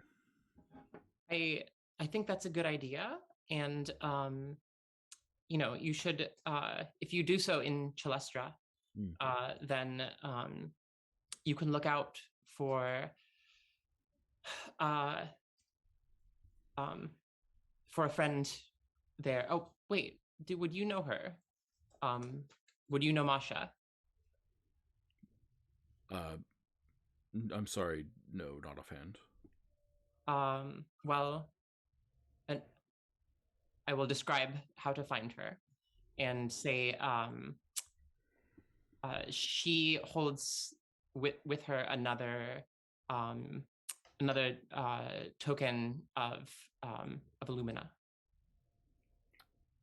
Good to know. Would you like me to retrieve that? I think that it would be best if that were to come to the Grand Accord. Very well. I will. She's a friend of yours, you say? Then I will not steal it. Of course, I will negotiate for it. I know that you can be very persuasive. Well, obviously, I mean, I am so charming. I keep hearing that. The last thing before we go, and you should know that we're going off planet, I think, soon, perhaps tomorrow. Okay. I'm wondering if you know a person named Bale. Is that a name that is familiar to you? Let's see. Did you see a poncy, pretentious elf who thinks he knows better than everyone about everything? That sounds just about right. Yeah.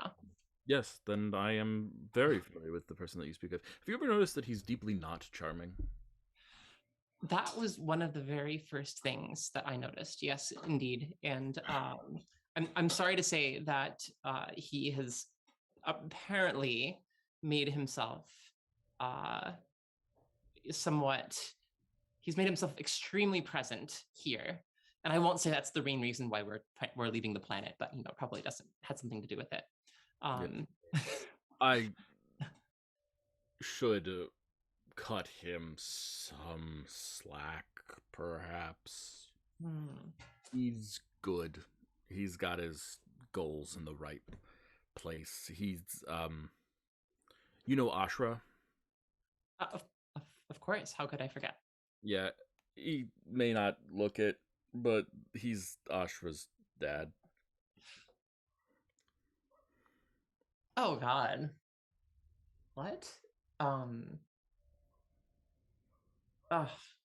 Well, I don't know how I feel about that, but He never really liked me. Well, if it's any consolation, I'm not a huge fan of his either. Well, there you go. See, we can go be bad influences together. I look forward to doing that.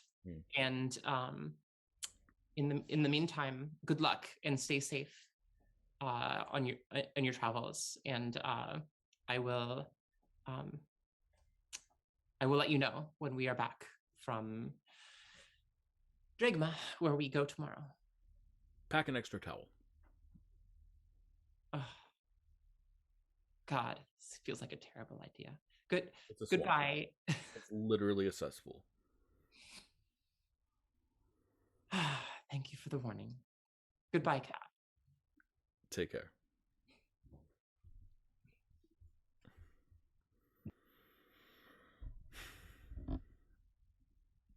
And beautiful.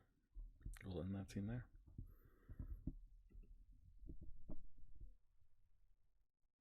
Go jump in a rock. Okay. So y'all get a good night's rest. Take a long rest. If you're down any spell slots or hit points or hit dice, you can regain, some of those. Just for flavor, Nova, when you wake up, someone has broken into your room and curled up with you. You wake up and there is a 8-year-old girl just lying on the bed, curled into you.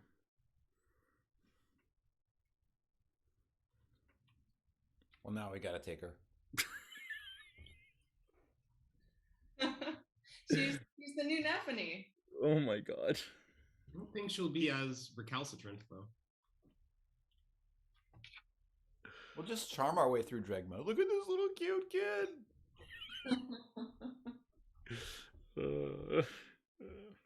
I think that I think I try to leave without waking her, but I like leave her some money. Mm-hmm. Yeah, of course. Make a stealth check. Okay, we'll see. Hey, I got that fancy cloak. Mm-hmm. It's true. All right, spells. Chat is saying, legally make her your child. Adopt her. I got a 16. Huh? Yeah, I mean, no way she wakes up from that. She's not even a commoner. She's a commoner child. Yeah, but we could enter a minefield or something. She's small, good for thieving. We'll raise her right. This RPG could turn into a sitcom. My 5 parents.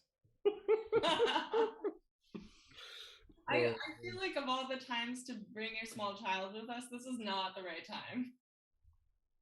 Because we're like, oh, let's just jump through a rock and go onto an alien planet. And is there really ever a right time for small children? Small children love fighting the Empire. Yeah. I'll think about it. Your call. Your character. Okay. Time to hop through a rock. All good? Can I write a quick letter before I go? Okay. I read a letter. It's very short. It says, it's to Ara Lightpath and say, I'm sorry. I trust you. You should talk to the leader of the Kava. And I sign it. Okay. Do you feel like that's enough to reveal that the leader of the Kava is one of these things? Or, like, is that coded at all? Or you just... Like, do you feel like it's clear? I put in salient underlines. Got it. Perfect. So you're sorry. It's not hard for me to imagine that being 100% clear. I just wanted to clarify that you want it to be 100% clear. Yes, yeah. Okay, cool. Awesome. There you go. Okay. So you get to this rock that has been pouring out every once in a while a little bit of citrine algae. Yeah, it's got a hole in the middle of it. So I think it's important for us to think about where we're leaving it, since we're going to disappear into it and presumably it will stay here. it needs to be in the possession of someone that we trust?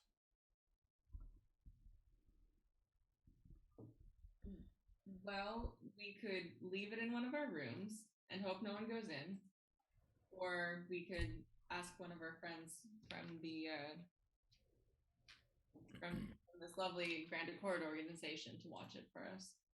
Or trust it to Ezla. No, let's not do that. Okay. Fair enough. Do we kind of have permanent lodging when we arrive here? Just rooms that are set aside for us? Not you, but now you do. Oh, Everyone else did though. Like barracks, right? Yeah, they're a little public though. Selex is the one who has the closest to her own room because she's got the office adjacent to Professor Retcha because she's Professor Retcha's assistant still technically, even though she hasn't done that in a while. I do a great job. You're the best assistant I've ever had. Well, I mean, I will say, if what we really want is for nothing to happen to this rock while we're gone,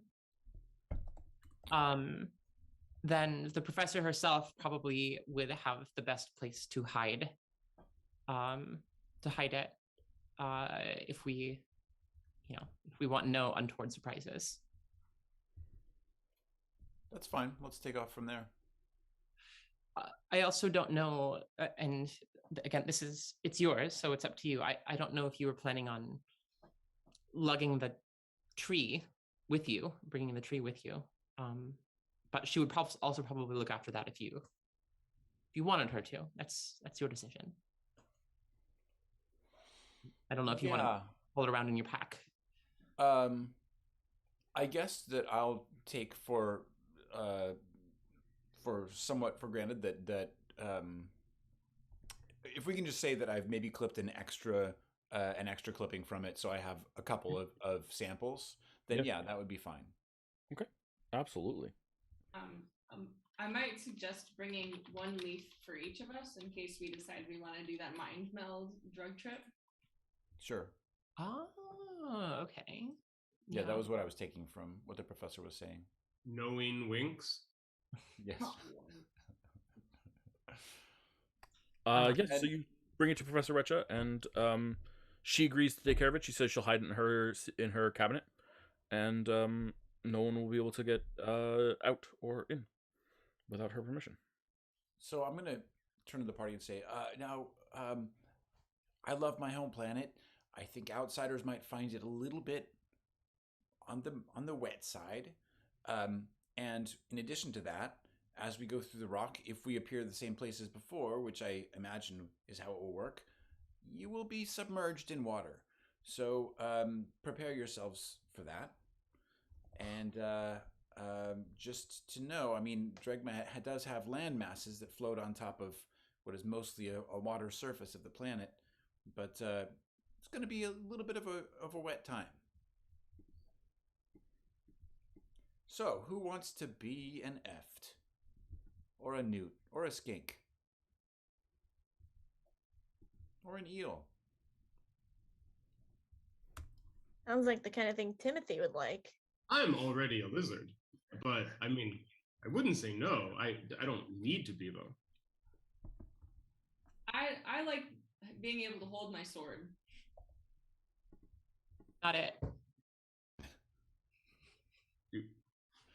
Do we have to? Do we have to be a different? I guess you don't, since I just thought it'd be fun for somebody, you know? Oh. instead of drinking the potion. Instead of drinking the potion. You could save that spell slot, and maybe it'll come in handy later. I suppose that's true. By the way, I meant to say this just 2 minutes ago, but as part of our rest, I want to say that I infused the Ioun Stone with a couple of spells like Mass Cure Wounds, Charm Person, and Dispel Magic. Got it. Yeah. Okay, well, you know, that's not as fun as it could have been. You know, if someone was writing this story down, it would be pretty fun if someone was like a little creature, but that's fine.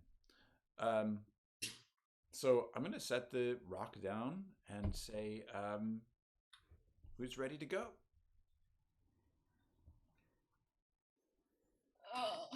hate being wet. And take a deep breath. Oh. Just think of the whole planet giving you a nice hug. So Alexa has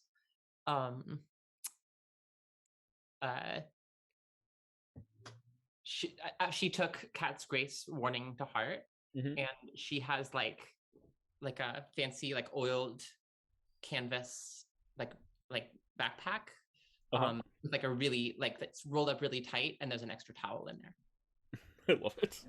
If it's any comfort, the water is mostly lukewarm, and it's filled with really nice, like kind of floating mosses and algae that make it just feel really silky.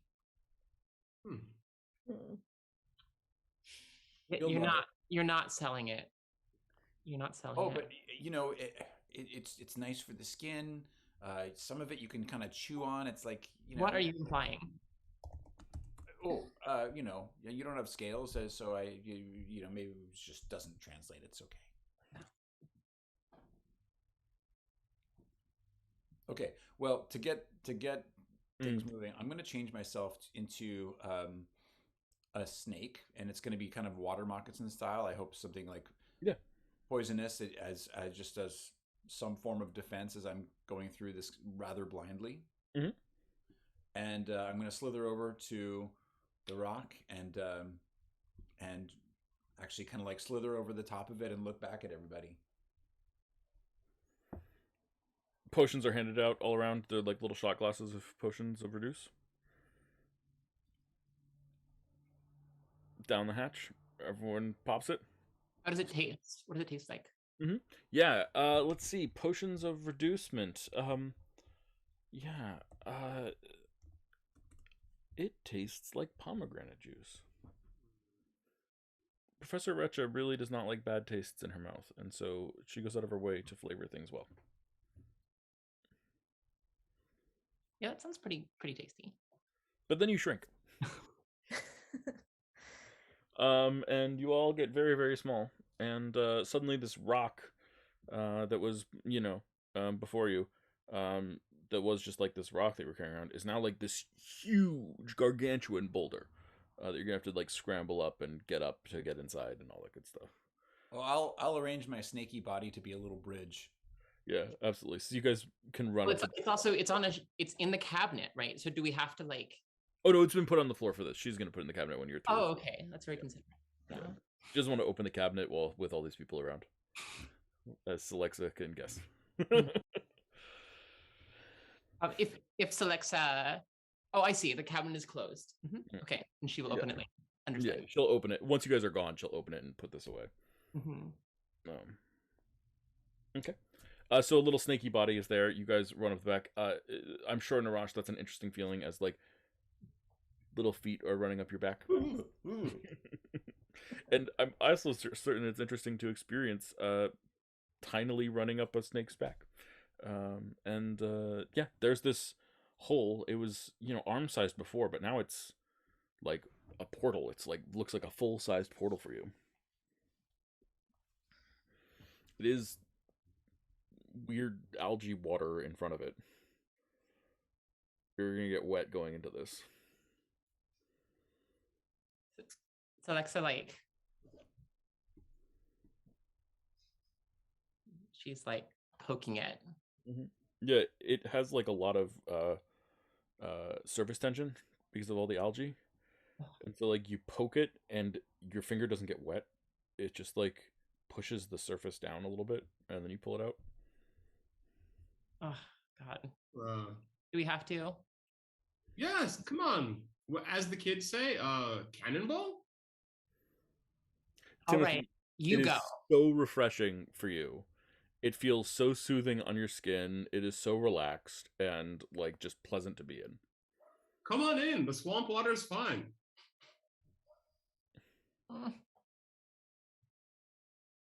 No. Yeah. Thea takes a breath, holds her nose, and jumps in. Alexa, you want to have a moment here where you are the last one to go in?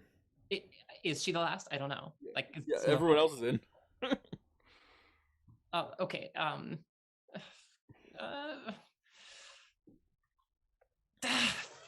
Whatever, fine.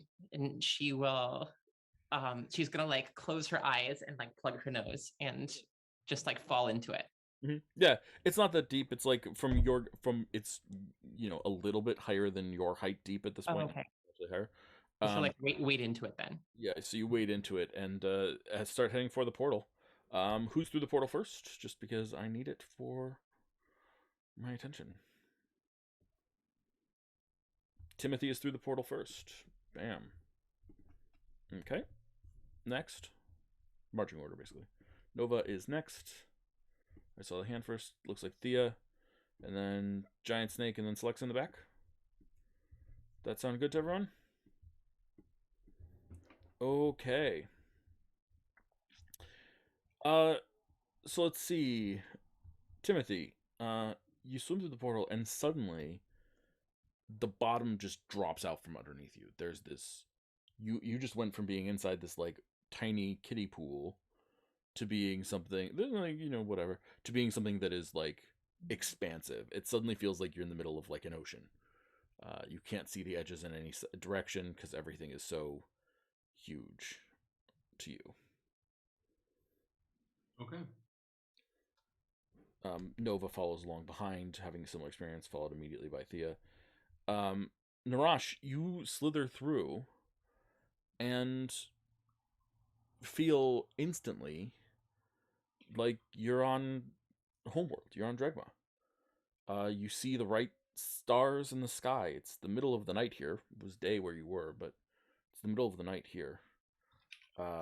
And it feels like home. Yeah, I'm over the moon, so to speak. I'm like snakily cavorting and like slithering around in the water, doing the snaky backstroke. I'm so happy. So Alexa, you cross in, and there's a point where you're in the kiddie pool, and then you step through, and you have that same overwhelming sensation of, wow, this is huge. And then suddenly your rapier, as you cross over, starts vibrating instantly.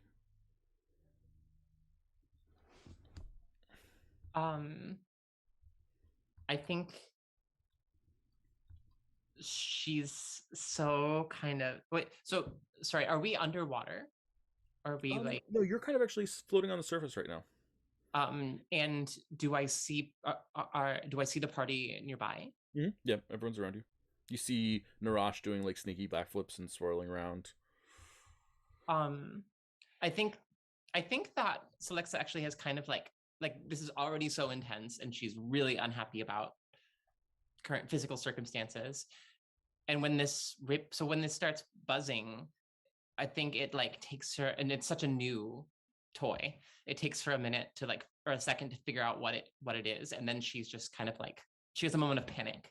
And so she just kind of like starts like stammering like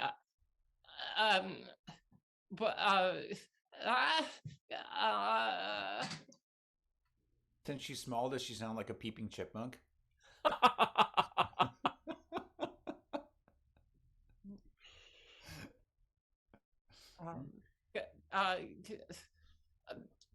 Narash, Nova, look out. And with that, let's roll initiative.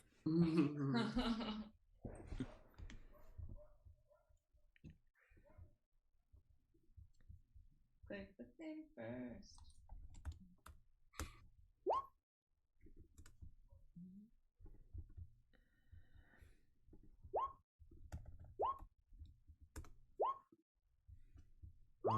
So I rolled twice, and I take. Yep. Yeah, you can give me the upper one. Yep. Yeah. Oh no. Okay. Timothy, what's your higher one? 25.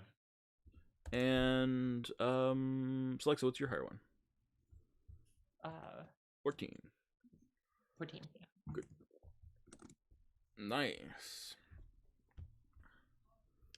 And let's do. Oh, sorry, mine was 7. Were we supposed to roll twice? No. Some people have things.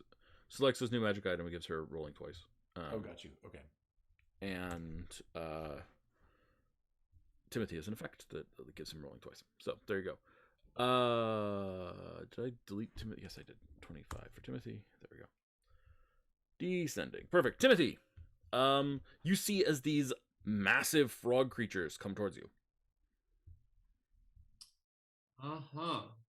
Okay. Yeah.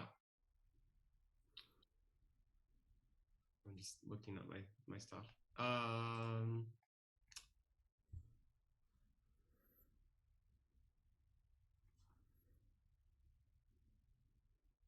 Okay. Well, sorry, out of game. I think Timothy would try to cast animal friendship on one of them, but I know as a group we have wanted, senseless violence a little bit more. So One of them is not precluded. Yeah, one of them is not. There's 6. There are 6. Okay. There's 6 in 3 different types. Great. Yeah, he'll try animal friendship. Great. The one that's closest to you? Yeah, probably. Sounds good to me. Okay. So if the beast's intelligence is 4 or higher, the spell fails. Otherwise, the beast must succeed on a wisdom saving throw or be charmed for the spell's duration. It gets 4. It is charmed. Okay. Are these? I presume I'm able to ask this question. I mean, can we tell from our perspective? Are these normal-sized frogs that are giant because we're tiny? Because the rest of the party is tiny? They're bigger than average, but they're not gargantuan frogs. These are you would know these as like you would think of them as like bullies of smaller creatures on your planet. Sometimes they hunt in packs. They're savage frogs that attack people, like frogs that are evil. They're carnivorous frogs. There you go. That's what we're looking for. Okay, I put a snail on the one that is friendly with you now. Okay. Is that your action? That is one action, yeah. And I will go ahead and move back here. Sounds good to me. Nova. Well, okay. So out of game, do we want to be tiny, and can we at will not be tiny, or is it like a timed thing? Lasts an hour. Lasts an hour. Okay, so we are for sure tiny for this. Yeah. Okay. So then that one is charmed. Oh, does it last an hour? Sorry, someone's telling me my note. It lasts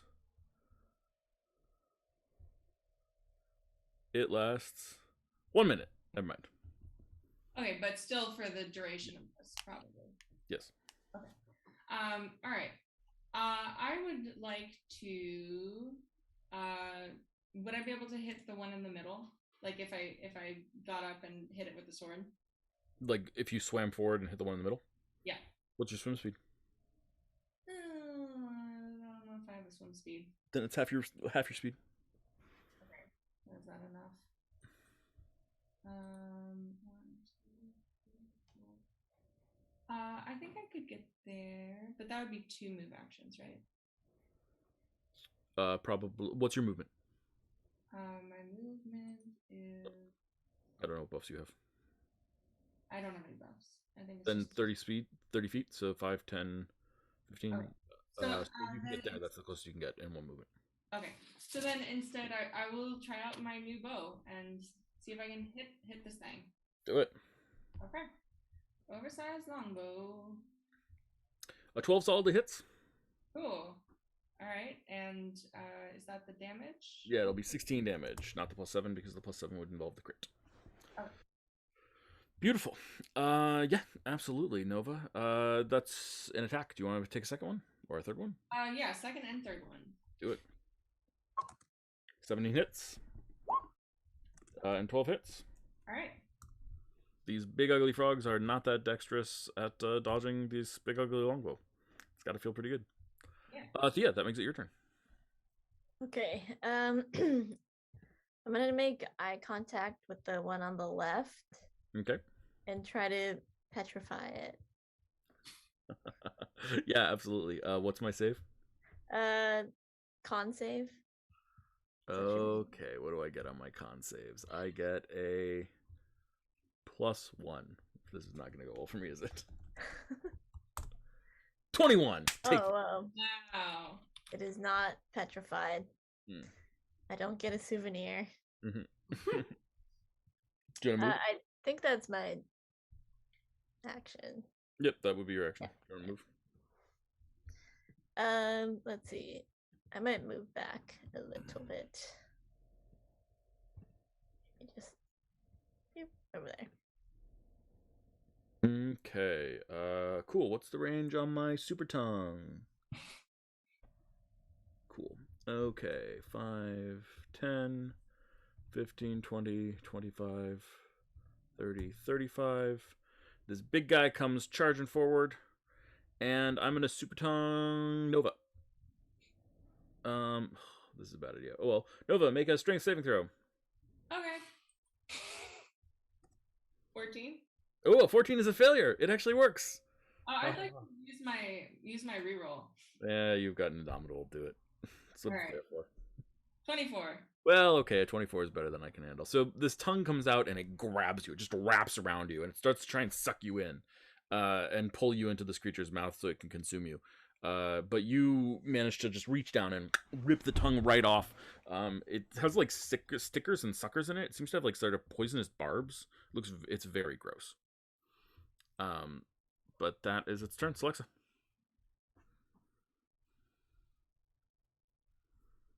Okay. Let's see. I think Celexa is going to oh,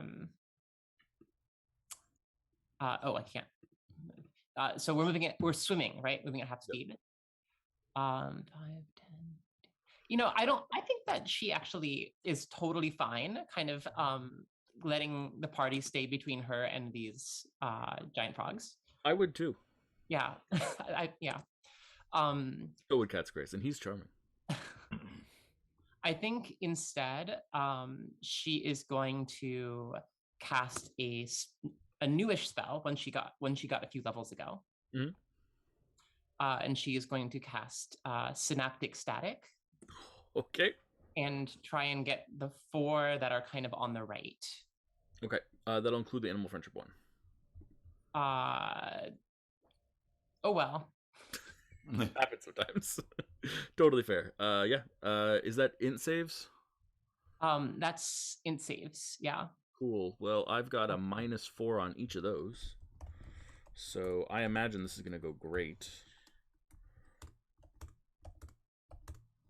So that's a 0, a -3, a -3, and a +3. I think all those are failures. Am I correct in guessing that? Yes, that is correct. Okay. I just want to point out that I rolled 2 nat 1s there.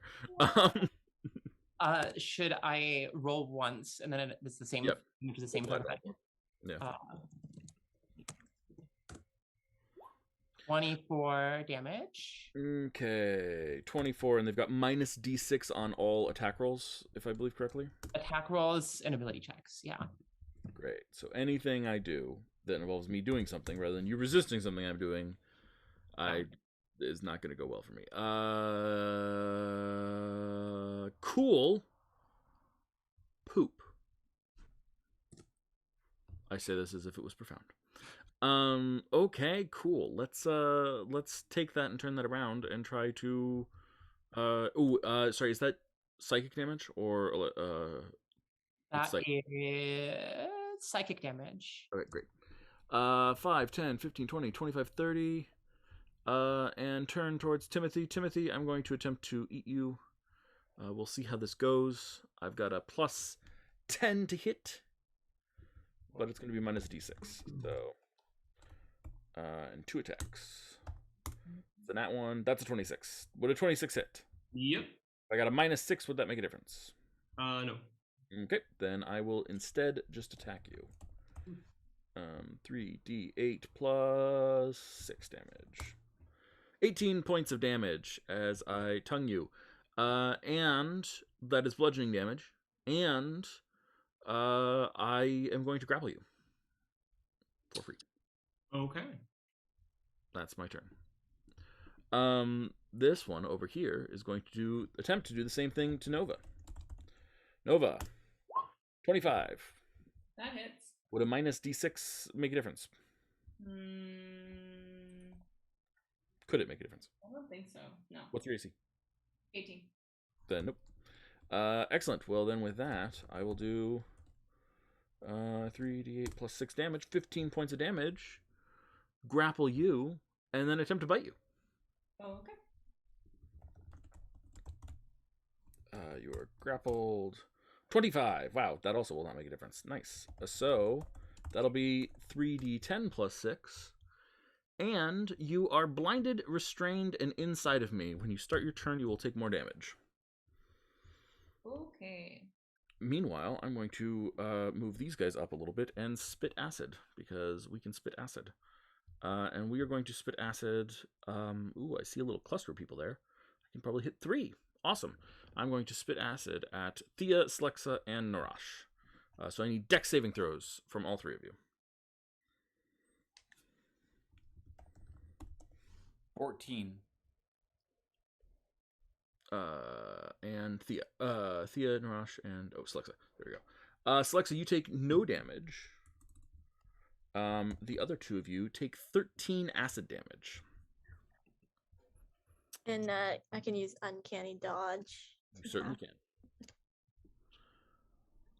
And then this one's gonna go over to the same spot and do the exact same thing again.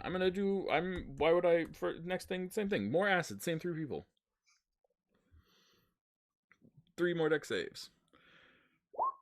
Oh. 4 for Narash, perfect for Nika, and a failure for Nika. That's going to be 14 damage to Narash and to Nika. Narash and Celexa, sorry. And that's going to bring us to the top of the initial round. Timothy Rowe. Actually, it's me. I think I didn't make my way into the... My bad. Let me add you in. What are you at? I rolled a 7, so this would be Perfect. my turn anyway. Perfect. You're now in. Okay. I'm going to keep my snake form, and I'm going to slither through the water to the frog that's attacking Nova and try for a... I made myself a poisonous snake, so I try for a poisonous bite. Do it. Bite poisonously. Okay. Should I just roll a d20 here? What's my... Oh, what's your... Ooh, let me... Hold on one second. Sorry, I know we always get to these changes, and then I'm not sure how to present. Yeah, we're good. Let's see. You, this will be a plus 6. D20 plus 6. All right.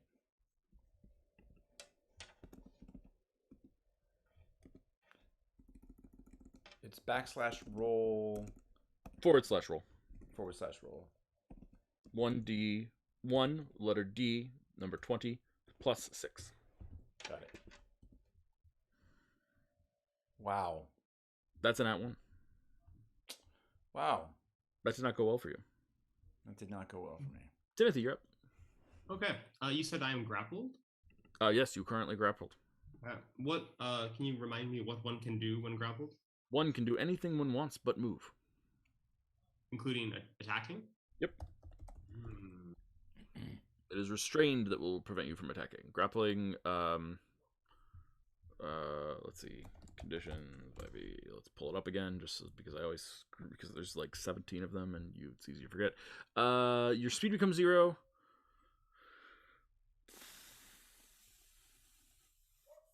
Great, yeah, that's it. Your speed becomes 0. Speed becomes 0. Okay. Okay, well, I will. Just take a little nap. Okay.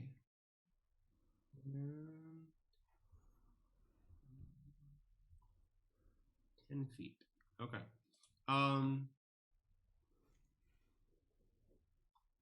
Are these? Is this guy within 10 feet of Nova's frog? Yes. Okay. I'm going to shoot at Nova's frog and use my volley to attack the other 2 surrounding it. Or actually every frog that's within 10 feet. So Nice, that's 4 frogs. Do it. Okay. Here is my short bow. 28 solidly hits. 9 damage to Nova's Frog. Nova's Frog is dead. Nova, you are now inside the mouth of a dying frog. Dead frog. All right. And here comes my frog. Uh-huh. That hits solidly for 8 damage. Here comes previously charmed frog. Okay. That's a crit for 10 damage. And it is now bloodied. Here comes that last one was poison frog. Mm-hmm. That also hits for 6 damage. Awesome. And, it is also bloodied. If any of them had taken damage before, they should get additional D8? Yeah, D8 damage. All of them had taken damage before, except for the one that is engaged with you, because all 4 of those were hit. All 3 of those were hit by the cinematic stacks. So roll that D8 for me. Nice. An additional 7 damage to each of them. Okay. Well done. That is using your ranger abilities to their strongest. So can I make a second attack now? Yep. Jesus. Okay. Okay. Here. Oh, okay. Here is my frog. Yeah, that hits. Okay. For 7 damage. And now, can I actually attack the other ones still, even though because the central frog is dead? So my understanding is that ability only works once per turn. Your volley ability only works once per turn. Oh, okay, that makes sense. That's good. That's fortunate. Yeah. Okay, so I made that last extra attack. Yes. Cool. Thank you. Excellent. That was. Sorry, one more thing actually. Actually, all of those are actually +4 damage because they're beasts. Yes. Yes, they are beasts. I will give them additional 4 damage. I will give your guy an additional 8 damage. Yes, they are looking great. This is going great for me. Sounds good. Can I break it just for a second? I realized I should have thought about the mechanics of my snake that I turned into, because that creature is taking the damage, right, rather than my original hit points. Yes. And so I've taken 27 so far, and I don't know if that would have already killed that little snake or what. I've got you at I have you. I was just gonna give you the basic bonuses of the giant constrictor snake and just call it a snake for once. So I just use that for now. Okay, sounds good. Thank you. Sorry to interrupt. It's a little bit rough. No problem. Nova, you are inside the mouth of a giant frog that tried to eat you, and now it is dead. So it's no longer trying to consume you. So you don't start your turn by taking acid damage. All right. I'd like to get out of the giant frog. Great. You pull yourself out of the giant frog. All right. Can I shoot at something? Sure. You can shoot anything you want. All right. I do some shooting then. Who do you want to shoot? I would like to shoot at the one that's engaging. Well, so there's the 2 little ones are poison frogs. They seem to be spitting acid at range. Okay. And the remaining big ones are capable of eating you. Yes. And then there's the black one that seems to be, I don't know, stronger, tougher, thicker. Something. Okay. I will. The one directly in front of Timothy has taken some damage. Yeah. Yes. Okay. I would like to attack that one. Great. Okay. Let's hit him with a bow. Okay. 25 hits. Okay. I'd like to. Is it still alive? Yep. Hit it again. It is now bloodied, I will say. 12 also hits. It's still alive? Yep. All right, hit it one more time. 21 hits. That's the sword. Do you want to use the sword? Sorry, I did the wrong one. Should I re-roll? Yes. Okay. Right. Plus 33 versus plus 7 is very different. 13 also hits. Okay, cool. Excellent. It is looking very bad. Okay. Is that your turn? Oh, yeah. Miss Thea. Okay. Since the one that's next to Timothy, is it like melee with Timothy, I guess? Yep. So if I attack it, can I do sneak attack? 100%. Okay. So I'm gonna hit it with my longbow. 22 solid hits. 12 damage. Gonna sneak attack it That really solidly kills it. My bad. Sorry. Oh, okay.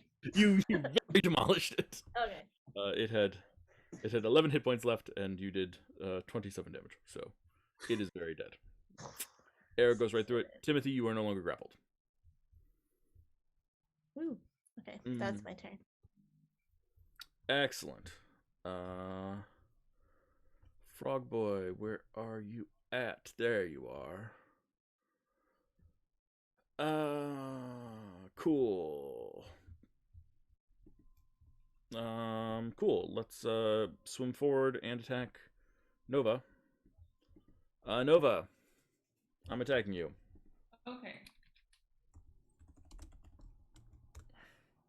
27 to hit on my first attack. 22 to hit on my second attack. I will subtract that 1d6 just in case that matters. 19? Does a 19 hit? That still hits. Okay, and 22 to hit on my third one. That makes it a 17. That does not hit. Excellent. I miss. Ain't that grand. So that'll be 2 hits to you with my tongue. Oh, I forgot about you. Whatever, too late now. 3d8 plus 6. 17 points of damage, and you are grappled. Oh, no, wait. And another 16 points of damage. So that's 33 points of damage total, and you are grappled. Okay. Celexa.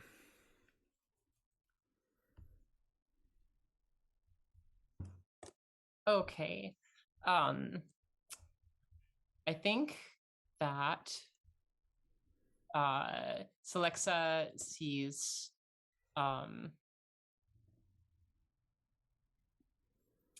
Celexa sees Nova getting kind of chewed up there. So she is going to kind of let me see if I can select myself here.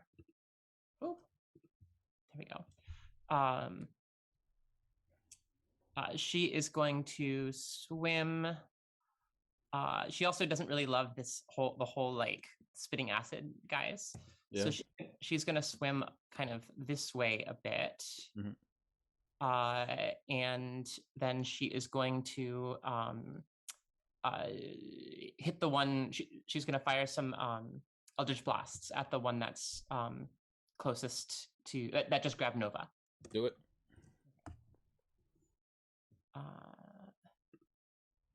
Here is 1. Hits. AC 14. This is all going to hit probably. Great. And if it's pushed 10 feet, does it take Nova with it? I think it'll drag Nova with it. Okay. I think that well, shit. Okay. That then she's going to hit it again. Blast. And this time she's not gonna. If she hits, she's not gonna push me because that seems like that did not work the way that she meant it to. I think it's actually like really comedic because you hit it and you like shove it back 10 feet, but its tongue is still around Nova, and so Nova then just like snaps forward into it like a second later after the Eldritch Blast hits. Oh no! And then here's a third one. A third one. Sorry. Boom. 20 hits for another 10 damage. Yeah. This thing is past bloody. And she's going to yell out, sorry, Nova, you got this. And she's gonna pass an inspiration die to Nova. Nova, you are inspired. Okay, I'm gonna come forward and I'm gonna attack Thea.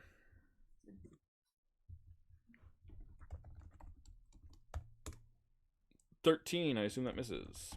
That misses. And second attack, 23 minus 3, 20 to hit. That hits. Okay. 17 points of damage, and you are grappled as well. Okay, I'll use Uncanny Dodge. Excellent. No one's in a good cluster for me anymore. That's probably good. Cool. Timothy, I'm gonna shoot at you. Dex save. Okay. That's success for no damage. Other one is going to come forward and shoot at Narash and Thea. Dex saves from each of you. That's a success. And that is a failure. Narash, you're going to take 20 points of acid damage. And Narash, it's also your turn. Okay, now I am approaching. One more big hit could end my little snaky form, but I'm going to stick with it since I only have so many transformations. And I'm going to see if I can make this work. I'd like to dive under the water to try to make a sneak attack on the big guy that's attacking Nova. Sure, make an attack at advantage. I'll 100% allow that. Okay. You're a snake. You're using snake tactics. Go for it.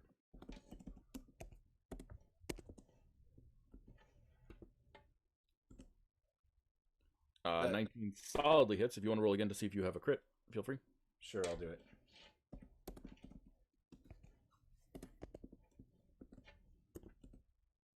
Nope, but that still solidly hits. Roll that damage. And that would be... We're going to call it... that's a good question. I think we're going to call it 1d8 plus 4 piercing damage, and then a con save for poison damage. Does that sound fair? Great. So it's 7 damage. And I fail my con save, so why don't you roll another 4d8 poison damage? Oops. No worries. 12. Not the best, but you know what? Every piece of damage counts a lot. This guy is not looking good. He did not like the experience of being bit by a snake. I think a fight between this guy and a snake would probably come out with him on top sometimes, but not consistently enough that he can do it casually. So he is suddenly freaked out by Snake. Timothy.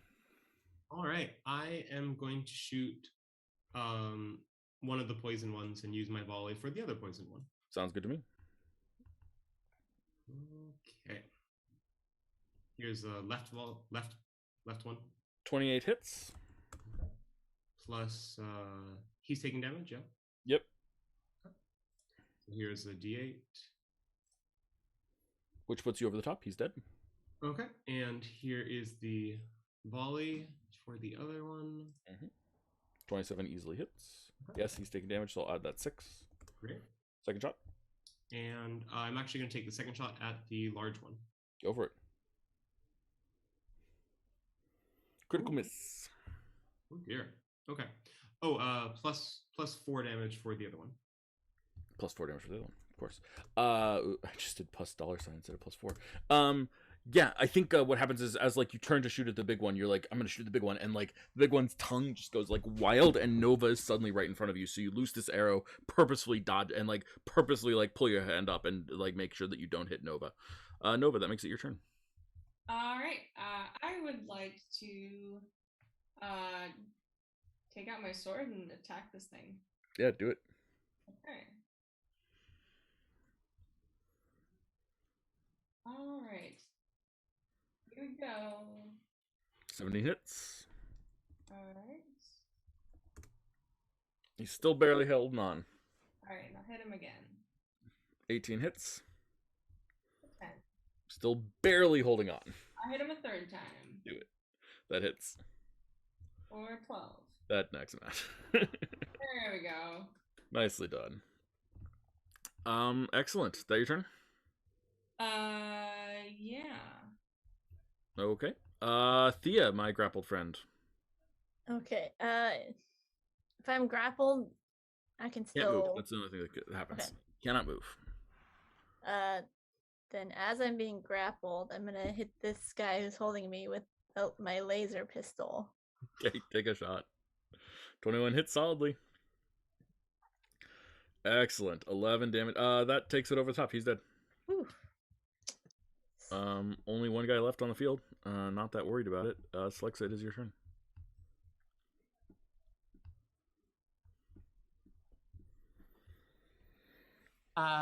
Slexa is now like caught up in the adrenaline of battle, and so she's gonna like splash noisily through the swamp towards this thing and like pummel it with Eldritch Blasts. And while kind of like shouting and jeering at it naturally. So swamp water, algae spraying everywhere. Celexa's hair getting streaked with this grossness. I think there's like a water bug that's just in your hair that you haven't noticed yet. Take that and that. 28, 23, and 15. All three of those hit. That's 7 plus 4 plus 4 is 11, 15. 15 is how much health I have. Perfect. There you go. And with that, you guys recover from this moment. And like algae, like. And at this moment, do we become big again? We just like see. Yeah, at this moment you become big again, and you see that these things, they're big. These are not like frog-sized frogs. These are like dog-sized frogs. They're big and they're pretty brutal. And they've got some sharp teeth and things like that as well. So these are not like comfy, happy things. They're like a weird cross. Like you might even think of them as like closer to like a alligator or something like that. Nonetheless, that's where we're going to stop today's session. Can I at least change back into Narash and look at everyone who's like panting and covered with algae and say, "Welcome to Dregma." Perfect. I love it. I love it. And I think that is where we will call today's session. Let's do our questions though. See how we feel about them. See if they feel appropriate and or like they are working. So these are group questions, and you can answer them however you feel like. I think, in general, if you feel like you did it, 1 point. If you feel like you did it really particularly well, 2 points. And then personal guiding lights will only be 1 point in general. That sound roughly fair. So the first question is, did you strengthen, help, or guide the Grand Accord for the better?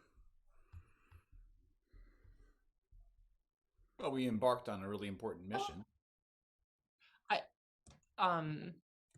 I think that Celexa did in talking to well, actually, I think a couple of us did. Celexa talked to Cat's Grace and got him to help with protecting the pieces of the like things, the objects imbued with Illumina. With Illumina. 100%.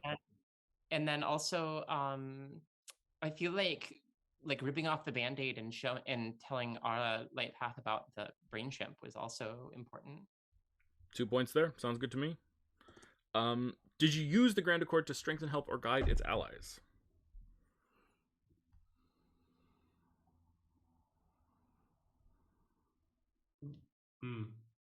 We used resources from the Grand Accord to get us to Dregma with the hope of strengthening them.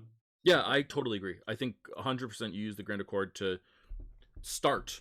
You haven't gotten anywhere yet, but to start a rebellion on Dregma, which is potentially an ally.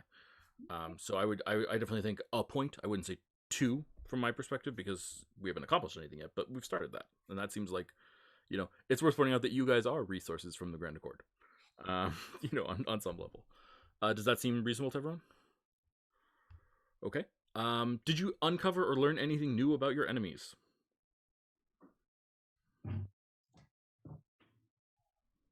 Oh, we learned more about the Finger Man.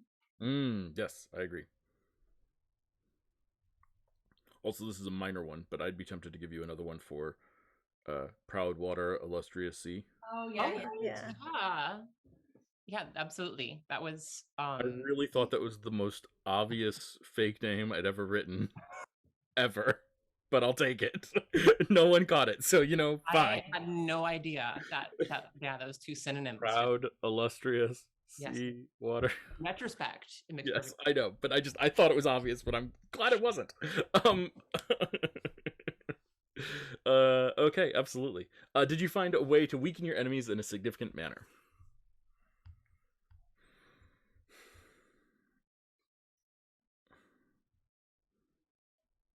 Not today. No. Do you feel like that's a fair question in general, or do we want to swap that out for something else? It's kind of similar to number 3. Yeah, I agree. Maybe I might just couple those two rather than like require learning, but all maybe like learning slash weakening. Does that make sense? Sure. Okay. Then instead let's say did you overcome a challenge today? Killed Yes. some frogs. Yeah, I agree. Overcome a challenge. And specifically we'll say that we'll say did we overcome a challenge that wasn't covered by one of the earlier things, because also I think it was a challenge to rip the band-aid off with the Grand Accord. But that was covered by an earlier thing. So does that seem fair to everyone? Mm-hmm. And then last one, each of you, did you work towards your guiding light? Timothy. Protecting an innocent life, yes. 100%. Narash. Yes, in the sense that I'm finally on the way to helping my home planet. 100%. Thea. Team getting closer. I think. Yeah. 100%. Team Thea. journey. Nova. I was actually thinking that I would go back to my old guiding light because all the questions are about the Grand Accord now. That's true. That's totally fair. So that would be throw myself into danger. Do you feel like you did that? I did that, yes. 100%. And Selexa. Let's see. She kind of like pushed towards doing the citrine algae trip and moved that forward. And made a plan for that. So I think so. 100%. So that's 11 points out of a maximum possible 15. How does that feel as a system for now? How many points are we normally getting? We'll also change the scale. Before we were on a scale of maximum procession was 25. Now if we're on maximum procession is 15, I'll shift the scale of maximum number of points accordingly, or points per level accordingly. So it's more, does the system feel like it's rewarding what you want it to be rewarding? Does that feel like it's getting the things that does that feel right? Sure. Yeah, I think it's a good place to start, and we can keep the conversation going. Sounds good to me. Yeah. Okay, excellent. Then that is that. And with that, we will call it a break and take care, everyone out there. Thank you all so much for watching. Hope you enjoyed the show. Hope you enjoyed yourself. Hope you discovered something new about these beautiful and wonderful characters that we are so lucky to get to spend some time with. And as always, don't forget that the most important advice I can offer you is don't forget to call your cat and feed your mom. Bye, everyone.